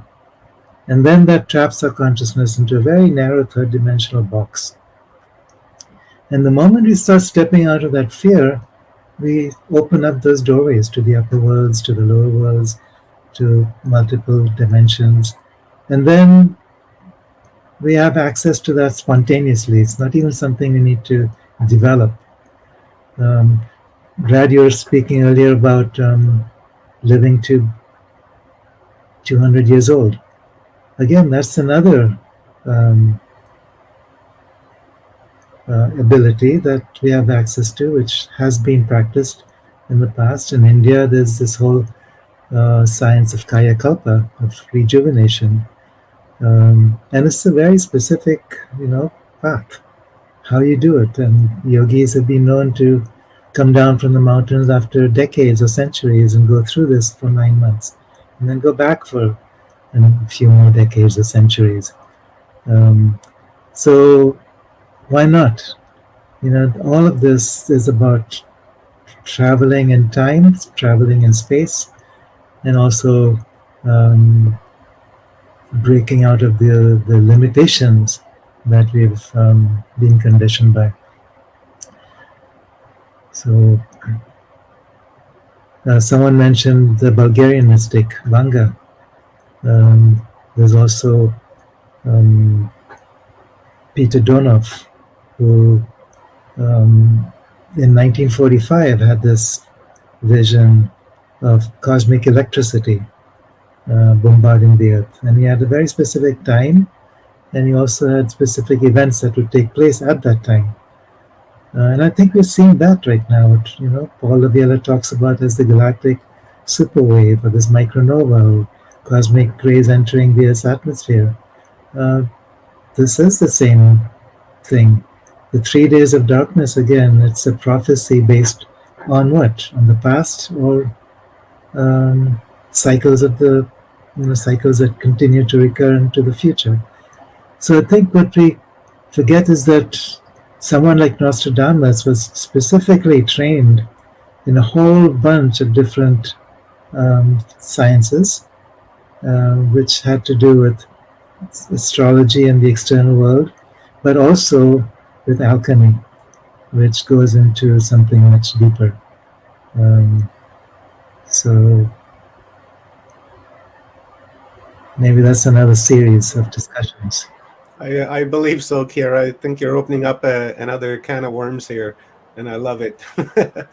Just to just kind of invoke a memory in me, this question about Nostradamus, and back in the 90s, I had something strange happen to me, and that strangeness was I was hanging out with my brother, and suddenly I had this energetic feeling. I'm not really quite sure how to really explain it, but within this feeling, I had an understanding that maybe it was looking into the future as well, that Princess Diana was going to transit, and that she was going to pass away. And I'd mentioned that to my brother, and we kind of just brushed it off and went on our way. But 3 days later, we were sitting in a pizza shop, and I had my back turned to the TV, and he was watching the TV, and the news came through that Diana had been involved in a car accident, and that she'd passed on. And my brother's face just went totally white, because he was like, "How'd you know?" Right? And I was like, I have no idea. And just in that moment, another thing happened to me, which was quite bizarre. And since then, I've never experienced anything like this after that. Was that in that moment, I had an understanding of Mother Teresa passing, and this was very clear that she was going to pass from a heart failure. And oddly enough, the very next day, Mother Teresa passed away from a heart attack, from a heart failure. And now that I think back on it, and with my question, that somehow, some way, I was able to access something in the future to where I could energetically understand as to what was going to happen. And perhaps these other mystics and people like Nostradamus were engaged in something similar to where they were able to see these future events and categorically, understand it and write them down. During my time, I really wasn't consciously aware. In fact, I was on the blue pill and just sleeping, and I didn't fully understand. Had I understood that back then, I'm not really quite sure what the timeline today would be, but I'm sure it would be quite amazing. So with that shared, I'll let's jump over to Michael Feely and get his thoughts on Nostradamus and these other mystics that are able to look into the future, and whether they were using looking glass technology, or were they remote viewing, or had access to another form of consciousness to be able to view into the distant future. Well, first, I'll answer your question in a moment, Alma, in relation to your experiences. But when you elevate yourself to a position of being able to see cause and effect at the same time, then that is the future. In relation to your experiences, everything is energy. And often, the build-up of an event, or the energy of the build-up of the event, is created before the event happens. So what you are picking up on is the energy of an event, and that is often in the astral realm and things like that. But the energy of an event is created before the event itself, and that is what people pick up on. Now, when basically the original science was astrology and astronomy. Science really is observation. Now, the first thing to ever be observed by man were the stars. And as it's already been alluded to, the cycles. Everything is a cycle. I started talking, and then it comes back around to me again, and then it comes back around to me again. Everything is a cycle. We have nothing to fear, because the word fear in Hebrew means to know, to understand. So when you know and when you understand, there is no such thing as fear. It's understanding. Now, when we look at the future, as I said earlier on, there are rooms within the Great Pyramid that detail every era of mankind. It also predicts mankind's future. And that future is that we will come through, that we will be, that there'll be a re-emergence of enlightenment, because we're already enlightened. We just need to remember and reconnect to that. We have to have this conscious self-memory. So in essence, the future is the boomerang. You throw the boomerang, and if you're the thrower, you predict how long it's going to take, how much energy you need to give that boomerang for it to come full circle, to come back into your hand. You see that as now, present, and the future, a predicted future. But there's nothing to stop somebody else grabbing hold of that boomerang and throwing it again and creating a new cycle. So even though we can see the future, it doesn't mean to say that that is what is going to happen. It is a probable outcome, but that probable outcome is created at the time of cause and effect simultaneously seen.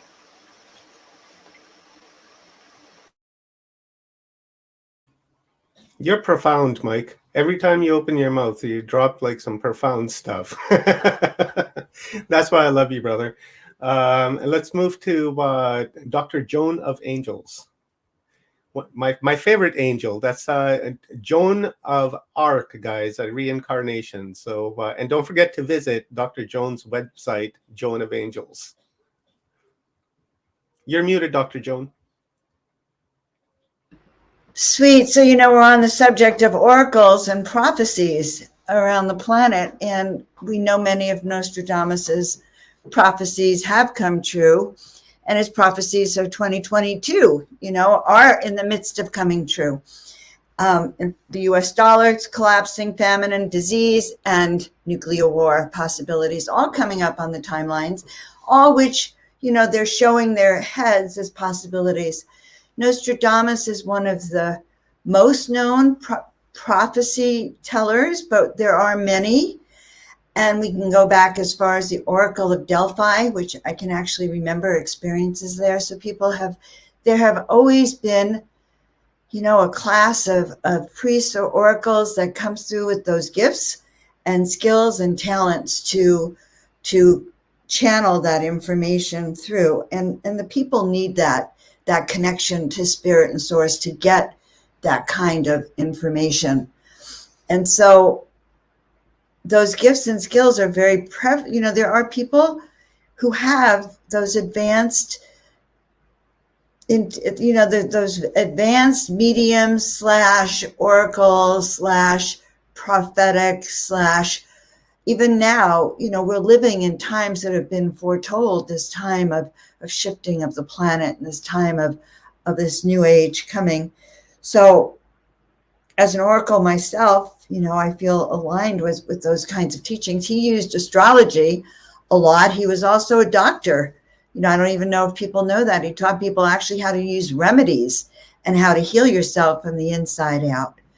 So, the question being that we need oracles, we need prophets, we need people who can help steer us. But again, we always have to test the truth. How they do it, that honestly, I know so many people who can just close their eyes and connect with it, with truth, and bring that forward, and it is true. So prophets have been here, oracles have been here. We are needed here on the planet in terms of maneuvering and seeing outcomes. Does that make sense, Omar? It sure does. And while you were saying that, I was thinking to myself, aren't we all, in a sense, oracles? Because we have the ability and the clairs within us to interact like that, and the fact that you don't have to be someone special to be an oracle, that in fact if you go internally and have an understanding that you too can be an oracle, right? A future seer, a prophet, so to say. I feel that that's what we are. And when we look at it on the terms of we are the ones that we've been waiting for, then at that level, then we can say that we truly are prophets of our time, because we're the ones that we've been waiting for. And now that we are here, we're carrying out this work, the soul contract work that we have.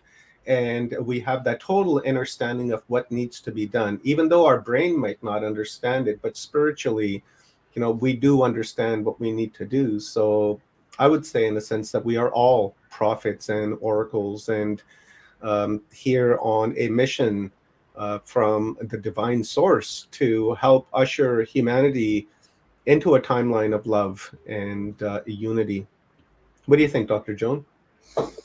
I think so. I think we're here to usher into that time of unity. I think we are on an accelerated path of ascension. Who knew that it would speed up the way it is? And I think, setting our sights to where we're going is the key. And collectively, it's the power of the collective. We cannot accomplish this alone at all. It's, the four of us on the screen, it's all of us, collectively on the show, and it's sending this truth out to the universe. We are affecting that change. Yeah, absolutely, Dr. Joan. Indeed, we are.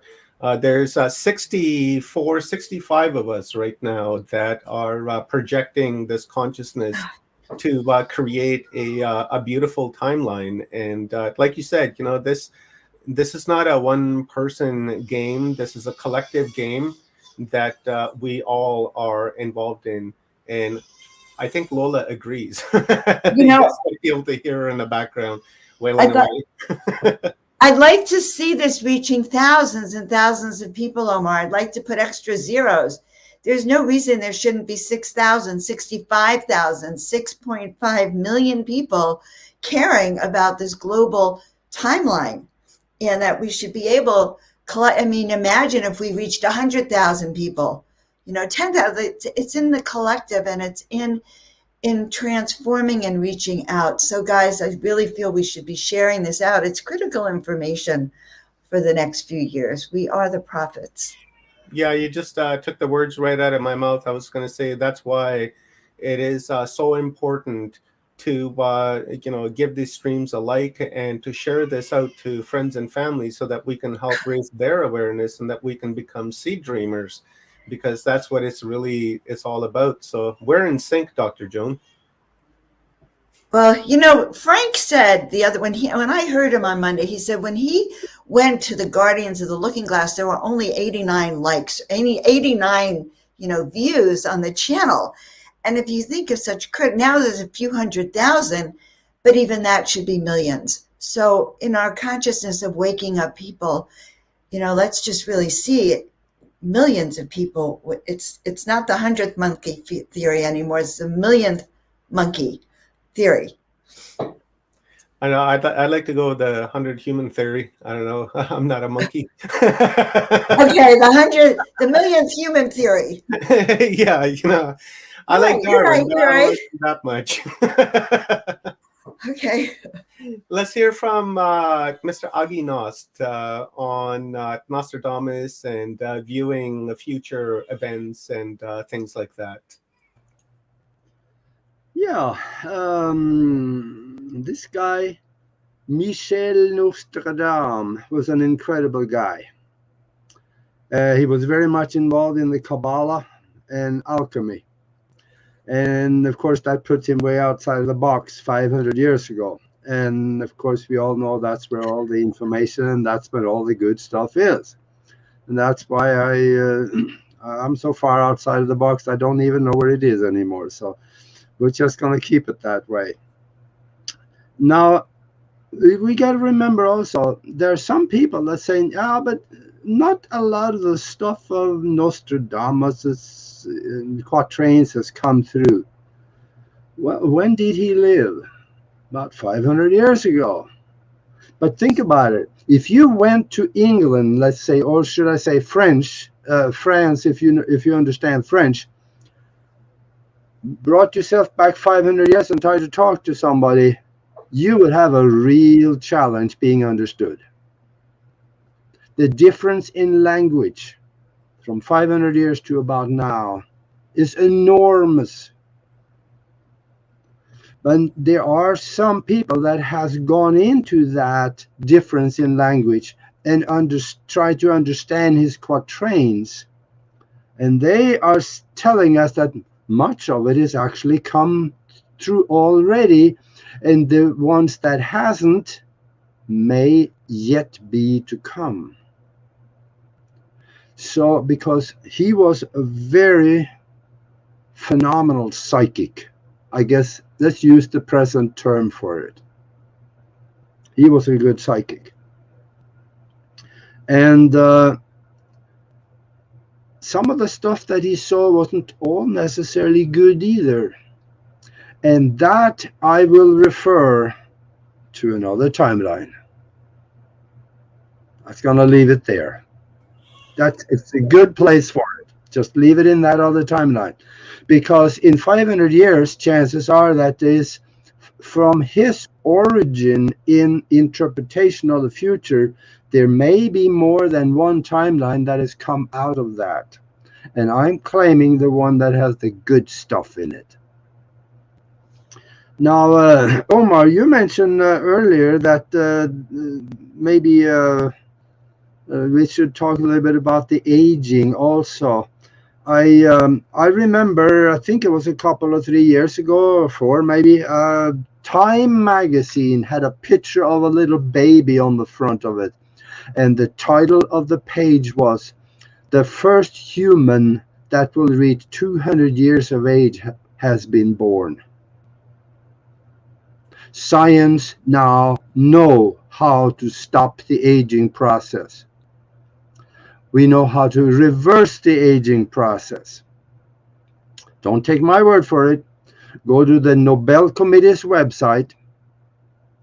Go to 2009. Scroll down to medical submissions and read the papers. You're going to love them. Because the Nobel Prize was given to 3 doctors for discovering an enzyme that reverses the aging process. And nobody told you about it. Well, I think we know why. Because of what's going on right now with everything around the world. They want to get rid of you. But this concept of reversing the aging process is alive and well. Science figured out what causes aging and death. There's many contributaries to that, but the main cause is the shortening of the telomeres at the end of the chromosomes inside every cell of your body. When the cells replicate themselves, the telomeres, which is kind of the end of a shoelace, that gets a little bit shorter every time until they're no longer there. And then the end of the chromosomes start fraying, and the cells are no longer able to replicate themselves. And you get stuck with old cells in the body, and you get older and older and older and gray and all that stuff that we see, and you die. If you can keep the telomeres from getting shorter, the cells are, hey, there you go. The cells are able to replicate themselves. So you can replenish the body with new cells. That stops you from getting old and wrinkled up and hurting everywhere and gray hair and all that good stuff. Actually, gray hair, that has nothing to do with aging to do. I'm 76, I don't have any. So the thing is that this is very simple. There's two ways that I know that it can be done. You can go and get a pharmaceutical called TA-65. That'll set you back about $400 to $600 a month if you'd use it. And some people say it works wonderful, and other people say it didn't do nothing for me. I'm doing. That's TA-65, Augie? Yeah, TA-65. Okay, okay, I got that. The pharmaceutical company got a hold of this, and they started making this product. That it might be okay. They say that it helps the telomeres to stay longer, and I hope that is true, because I'm not using it, because I'm using a different way. I'm using the same thing as a man I found out about in China. He was a martial art instructor for the Chinese army for as long as anybody have known, and he died from an accident at 256. And I'm using an herbal supplement, and I have a book on, in fact, right up there above my desk. It's written by some doctors that say there is much medical research showing that using astragalus herb in the large doses will be better or equal to the TA-65. So I am taking astragalus and jiaogulan herb, which is called the immortality herb in China, and I take pepper with it, because that magnifies the effect of the astragalus many times. And that is what I'm doing, and I have more energy than anybody I know. I work 12, 16 hours a day, and there he is. Yep. He got a little, no, that's not, that's another guy. Now these are old people. Let's see, if you scroll down, no. Li Xing Yuan is the guy. Google it. The 256-year-old man, if you Google that, he'll show up. So this is what I do, and this is what I have written about in some of my books, actually. And yeah, go and see if you can find him. That's the one on the left on the top. Yep, that's him. No. Okay, I am. I guess I'm looking in the mirror here. It's the other guy sitting on the floor, sitting in a chair there with the top. Yeah, that's the one. That's him. Yeah. And the government verified his age on several occasions. So this is, no, that's another guy. He was about 170. This guy that you're showing right now. He is from Iraq, I think, or somewhere in the Middle East. But this is something that I'm doing, and I'm explaining in the book. Spiritual science, higher conscious thinking, and how to access the universal consciousness. Uh, Spiritual science, higher conscious thinking, and how to access the universal consciousness.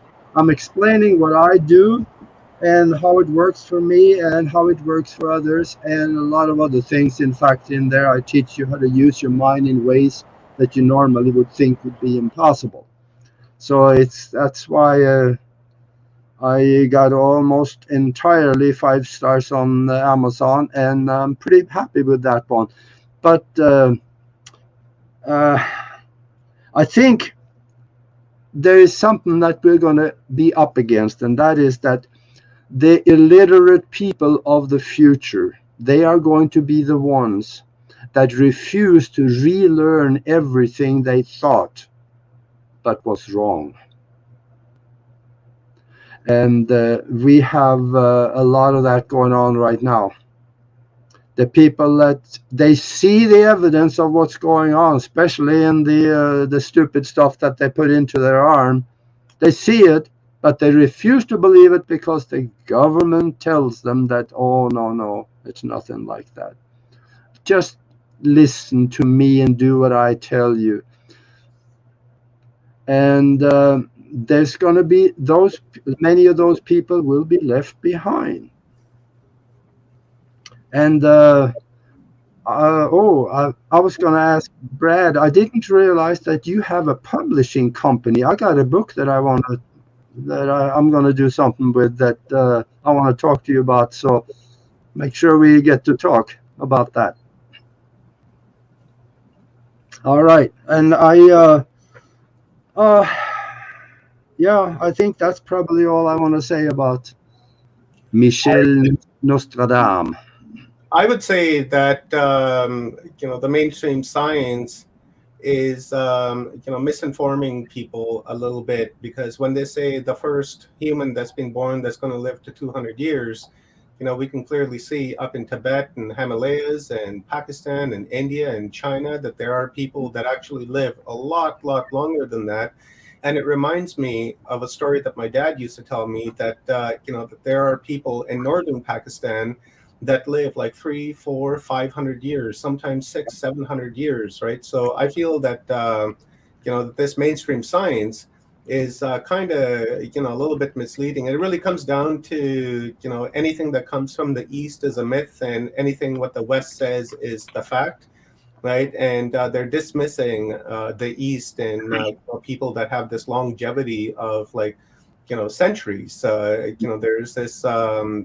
I forgot Saint Germain, I believe it is, the alchemy guy that supposedly has lived for hundreds and hundreds of years now and is still alive and looks as young as he would have a few hundred years ago. So I think we should pay more attention to things like that, because we do have the capability of living an indefinite period. Because when we look into theosophy and into root races of humanity, it clearly tells us that there was a time in human history when we lived an indefinite period of time, and the way for us to transist or to die was that we just willed ourselves to die. And then after that, in the next root race, the people lived for like hundreds of thousands of years, and then so on and so on. So, I think we really need to raise our awareness to that. And if we believe in our mind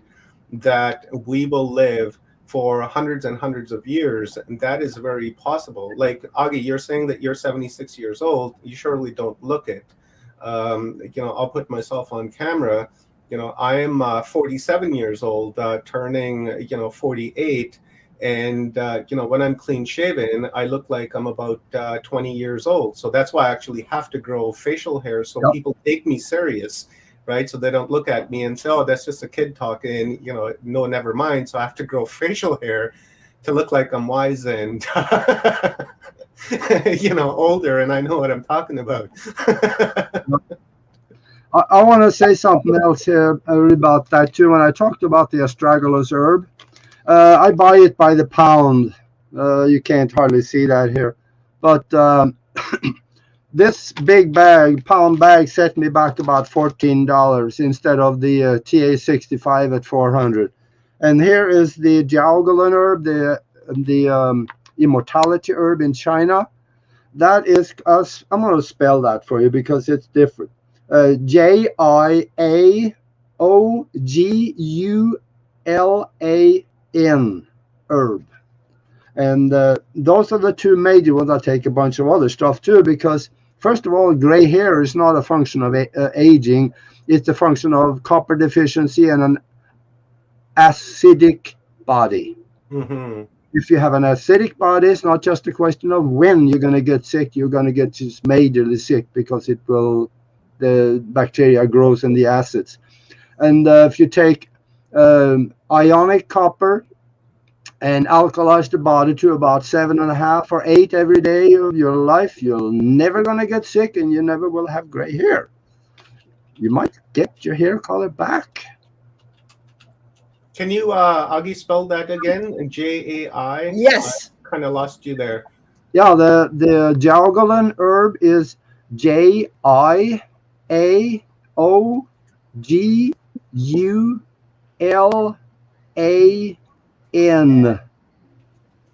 And astragalus herb is the other one. So that's what I'm doing, and in this book, you learn how to do the same thing. And in fact, Nori and I have done some radio shows on it, which you can probably find at broadcastteamalpha.com. Let's bring up Augie's website here, guys, and make sure you visit and get Augie's book. And I would share Augie's links in the comments, but the links for Amazon are like so long that it breaks into like 2 comments, and you really can't follow the link. So the best way to do it is if you visit my website, aprojectionofyou.com. And in there, you will find Augie and his profile and all the links related to his books that you can order from. So, guys, this has been an incredible panel with just so much awareness raised. And, I could actually just carry this on for another 3-4 hours, but we won't, because, we just have so many questions coming in that unfortunately we just don't have the time to address with just tons and tons of great comments. And I wish I could just do this for another 3 hours, but I know it's like 1 o'clock in the morning for Kiara, and it's like almost 11 o'clock for Mike, and Brad's got things to do.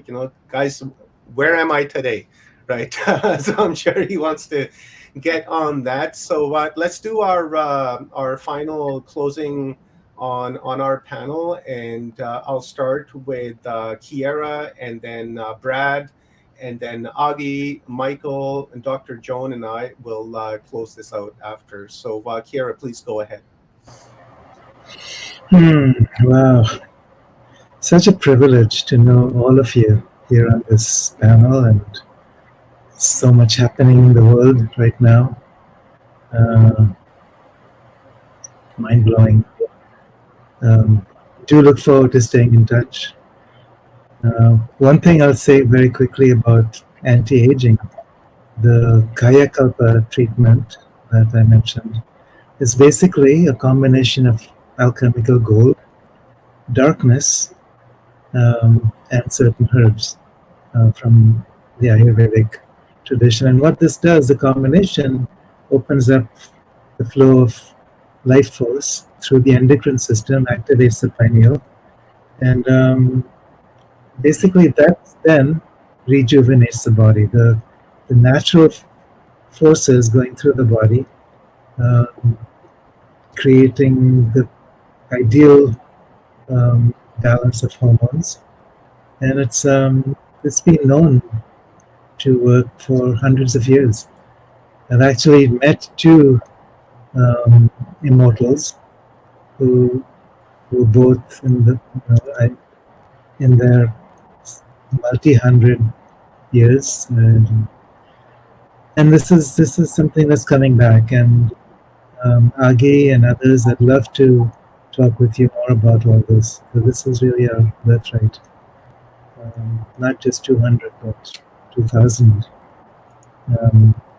One of the books I just finished writing has to do with the story of Isa, or Jesus as he's known in the East, who actually, unknown to many people, took the rainbow body and is currently in that same physical body that he inhabited back then.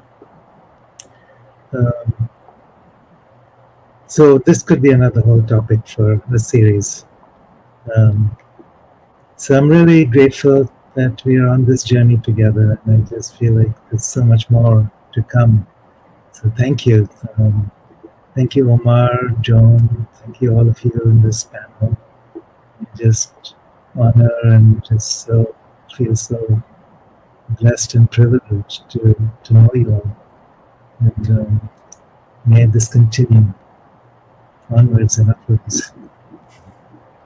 Thank you, Kira. I so appreciate you, brother, and thank you for your wisdom, and thank you for sharing your knowledge with us. And I feel that we've just simply really just scratched the surface of this subject here this week, and I feel that we're probably going to need part 2 of Project Looking Glass, but this time around maybe we'll approach it in a little bit of a different avenue, and continue to raise awareness on this subject for for the foreseeable future. So definitely we'll be working on something like this in the coming weeks.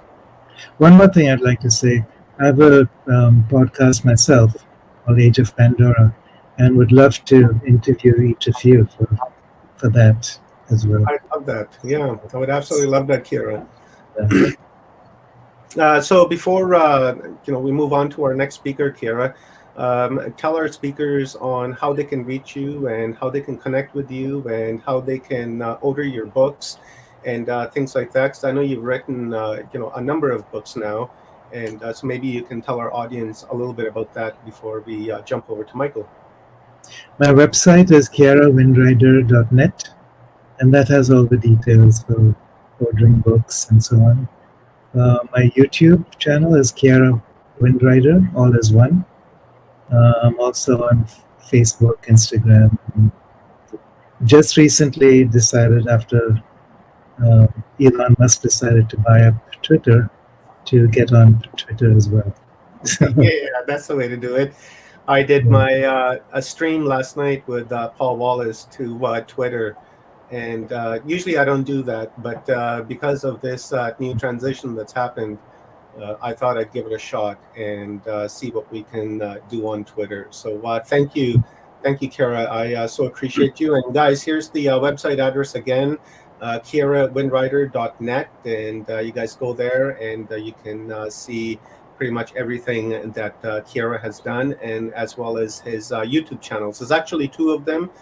There is Kiara Windrider as a single word, and then Kiara space Windrider, and that's his YouTube channel as well. So subscribe to that, and don't forget to hit that bell, because the bell is the most important part. Because if you just subscribe and not hit the bell, you're not going to get the notifications, and so really it becomes a waste of time. So please, do hit that bell and get the notifications for when everyone is putting up videos and going live and stuff like that to help raise awareness.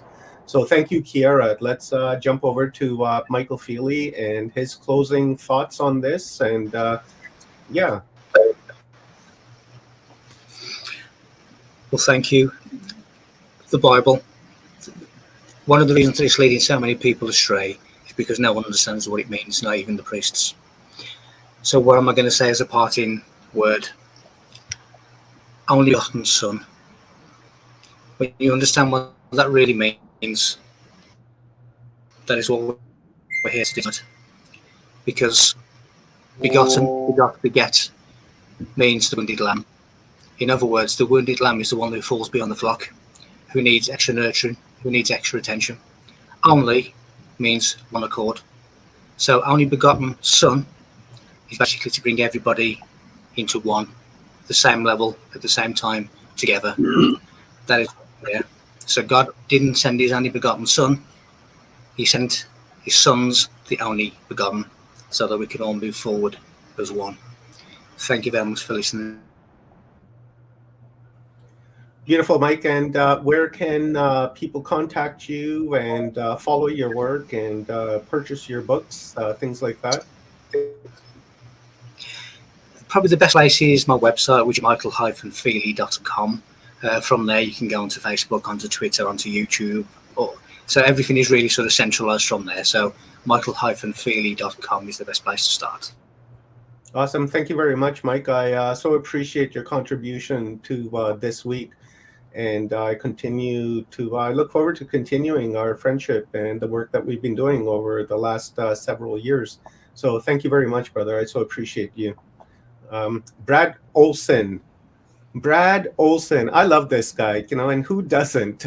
Brad is an encyclopedia, a walking encyclopedia, and he just has so much knowledge and so much understanding of so many different things that, I so appreciate Brad. And thank you very much to Bruce Cunningham for connecting us a few years back. And since that time, we've done a lot of shows together. So thank you, Brad, for helping raise my awareness, and not only mine, but everyone else on this beautiful little blue marble that we live on. Well, thank you for that fine complimentary comment. Omar, you're a great guy too, and you're helping so much bring new awareness and consciousness to people, and I really appreciate all the work you've done and having me on these panels, which has been just very eye-opening and mind-expanding. It's been really great. Yeah, I have a publishing business here, Augie, but I am a one-man shop, and as much as I would love to entertain being a Random House and putting out a dozen books every season, I just can't.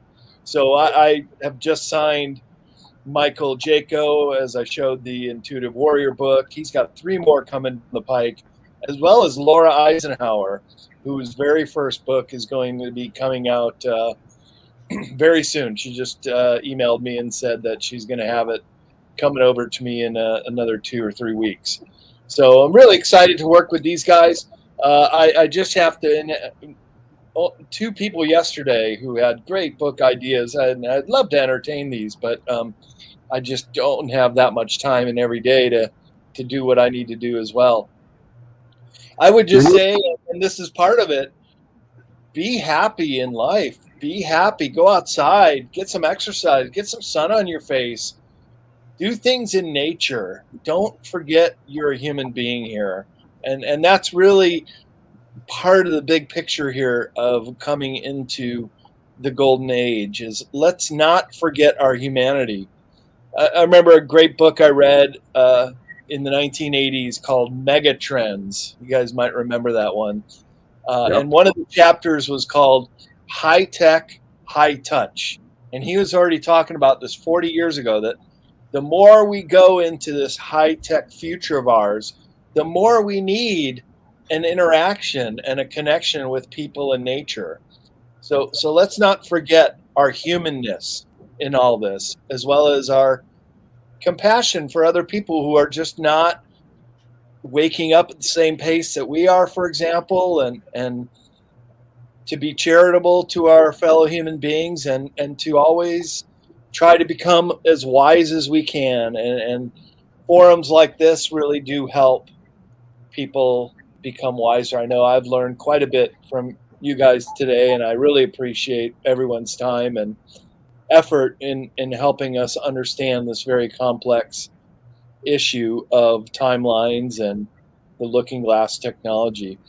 So with that, I would just say, good job, Omar. Thanks for putting this all together. I agree. Probably a part 2 is going to be necessary. We've delved into some pretty heady concepts here, but it's always good to expand on what we learn. And boy, I wish we could have gotten to all the questions that have come up too, because there were some great observations here today. So thank you guys so much, and keep doing what you're doing. Keep the good work up, guys. Thank you, Brad. I appreciate it. And I've copy and pasted all of these questions into my notepad. So next time around, when we are doing this, I will be addressing many of those questions and comments and observations that people have made. So thank you, Brad. I so appreciate you, brother. And thank you for your contribution this week. It's been totally epic. And guys, go to CCC Publishing to place your orders for the books that Brad is involved with. And also go to bradolson.com and place your order for the Esoteric series. And that is right here. This is an incredible series. I've had the opportunity to read 2 of them and going to be working on the 3rd one. So, be sure to get that. It's totally eye-opener, and the information in there is really, it's mind-blowing. Brad is very good at what he does. So thank you, Brad. And let's jump over to Mr. Agi Nost for his closing. Okay, well, I feel like we've solved all the world's problems here during the last few days, and now the trick is to make sure that nobody gets a hold of it overnight and screw it all back up again. So we gotta keep envisioning this future being good the way we want it. I feel like I have arrived actually being on this panel with you guys, because it's an honor to be here. I feel really wonderful about it. And yes, we gotta take care of ourselves. Go out in nature, get some sun on your face, and remember, our body and our mind, it's our responsibility to make sure that it stays the way we would like it. Associate with good people. There's a saying out there, readers are leaders. I read a book. I read every day. And if I am somewhere, let's say I was out traveling somewhere, if I don't have anything to read in the hotel room, just to satisfy myself, I grab the phone book and I read a few things out of the phone book. And then I don't have to do that much, but just so I can stay with the principle. I know I used to do that goofy stuff. And protect our mind with vengeance, because there are others that want to alter it to fit their paradigm. Make sure you stay with yours, because what's in here and here in the heart is all you have, because that's the core of our physical holographic expression of the source behind it that we really are. And we know, quantum mechanics is showing us clearly, we live in a mind-created universe. That mind-created universe, you have a way to help that express itself around you. Make sure you do the best you can. And don't be afraid to say no to people when they want you to do things that you don't feel right with. I know I had a problem with that in the past, and it cost me dearly. No, use your own mind based on your own decisions. If other people's suggestions feel good and feel right with you, absolutely take them and do it, and credit them, thank them for giving you the idea. And also in May, Nori and I are starting also a new show that actually Nori is going to be doing most of that. Nori Love, my partner on Broadcast Team Alpha. We're going to do a health-related and a wellness-related, spiritual-related show. and that's going to get interesting because she is also a nurse and a double certified law of attraction coach, and there's going to be a lot of good things coming there. So go visit Broadcast Team Alpha every week, and you're going to find something you like. And I think I'm done. I'm now I want to hear from somebody smarter than me. Thank you very much, Agi. I so appreciate you, my man. I just have so much respect for you. I feel I know you from a previous time here on Earth, because the first time I saw you, I just resonated, and I just have so much respect for you that I love involving you in all of this, because I know the wisdom that you carry with you, and I so appreciate that. And speaking of reading, I do that every day as well. So much so that I actually download PDFs to my phone.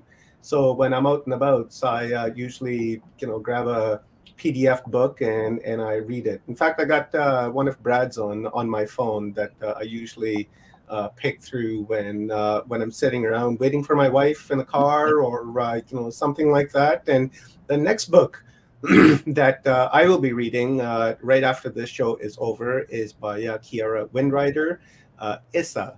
So, Son of the Sun. So, I'm looking forward to reading this book, and you guys should read it as well, because we've are going to arrange a talk based on this, and do a talk with Kiara and Paul Wallace and myself. So that will be a very, very good talk. So that's the next book that I'm reading. Please, maybe in the comments, you guys can drop some titles in what you're reading, so that everybody else can, jump on the bandwagon and maybe raise their awareness and read those books as well. So, Dr. Joan, this has been an incredible week. My mind feels like a sponge, and it's like I've just soaked so much information in. I just want more and more now. And as I was saying, this is like, just tip of the iceberg, and perhaps we need to do a round two on this, in the next few weeks, maybe in the next month or so. And just let this information digest a little bit, and then we'll come back in like a month or so, and then do a round two, and then address all of everything that we've learned here. Because literally my notes that I have in my notepad are like miles long, and there's just a lot of information in there, which I would like to give my thanks to everyone on this panel, and as well as Frank Jacob, who had to step out, and Paul Wallace, who was not able to join us here on this panel because 2 o'clock in the morning for him. So not really going to get much out of him at 2 o'clock in the morning, he was saying, but he was here in spirit, and we did touch on the things that he was talking about. So it's been great, Dr. Joan. Thank you very much for being my partner in crime on this one. It's been amazing. I love co-creating with you, and we make a great team. We do. I just want to say one thing. We started with your granddaughter, right? We started with the reason we're doing this, and we're fighting so hard, and we're awakening this is for our children, our children's children, our planet and our lives. So I'm so honored to be with all of you, Kiara, Michael, Brad, Agi, and Frank back there. It's just been an honor for me to dive into this with everyone. And I just feel so optimistic that we're going to really get through this. Like in 2030, we're going to meet again, Omar. We're going to have this, and we're just going to be celebrating together. I sure hope so. And that's exactly what we are going to be doing. And I feel it's going to be before 2030, because like Kiara was saying, I resonate with what Kiara was saying, because for me, I feel that 2030 could be a psyops in itself. And if we fall into that line of thinking that we have to wait until 2030, then that's probably what's going to end up happening. But, I feel that it's going to happen a lot sooner than that. And then if we can all just merge onto that one conscious timeline, then we can create this. And, who was it that was saying that April or May? I think it was that Kiara? You were mentioning April or May next year. And then after that, I think is really when this ascension and this new timeline that we're creating is going to happen.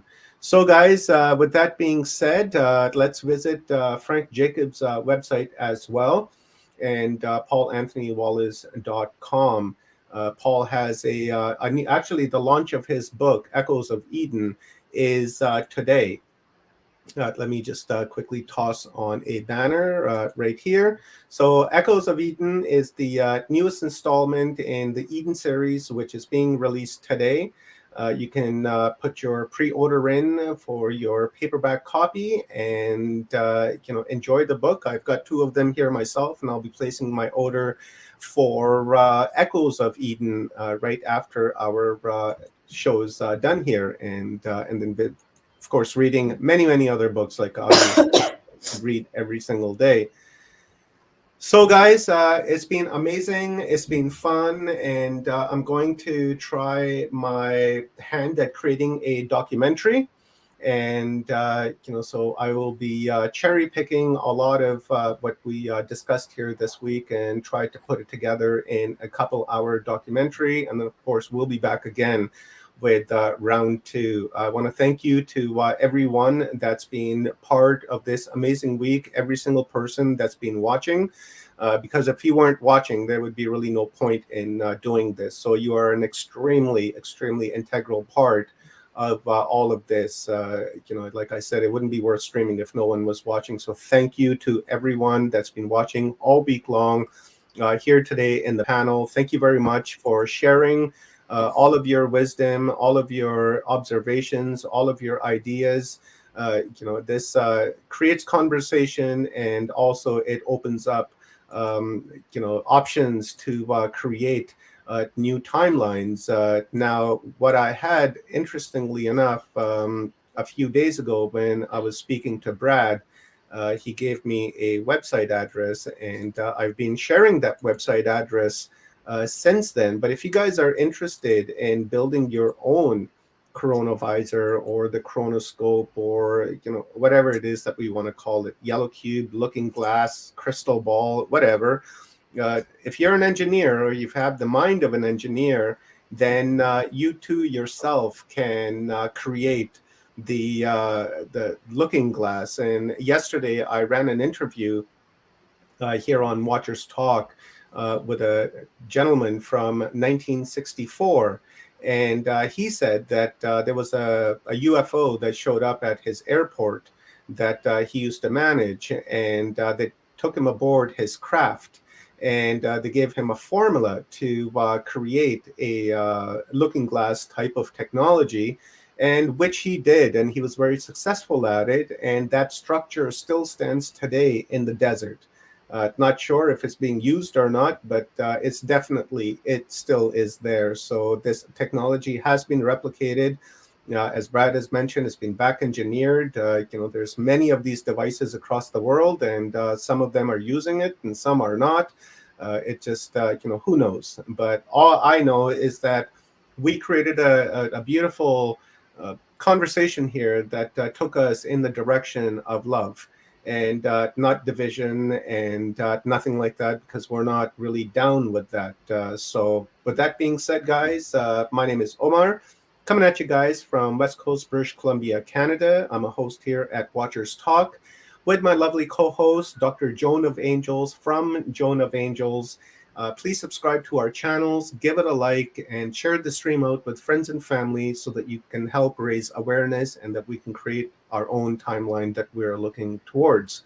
So I love you all, and I will see you here tomorrow afternoon with another live. And until then, don't forget to say that you love yourself, because when you say that to yourself, you make that intention, you begin to reprogram the water that is within your body, because you're made of water. And when we begin to give those intentions to the water begins to form itself in the way that it should be. So it is very, very powerful. Say that you love yourself, love your family, and maybe set your watch every hour on the hour. As soon as it goes beep, beep, beep, say, hey, I love you, man.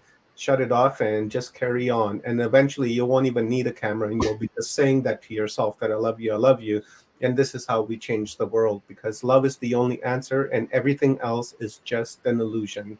Love you guys, and see you next time.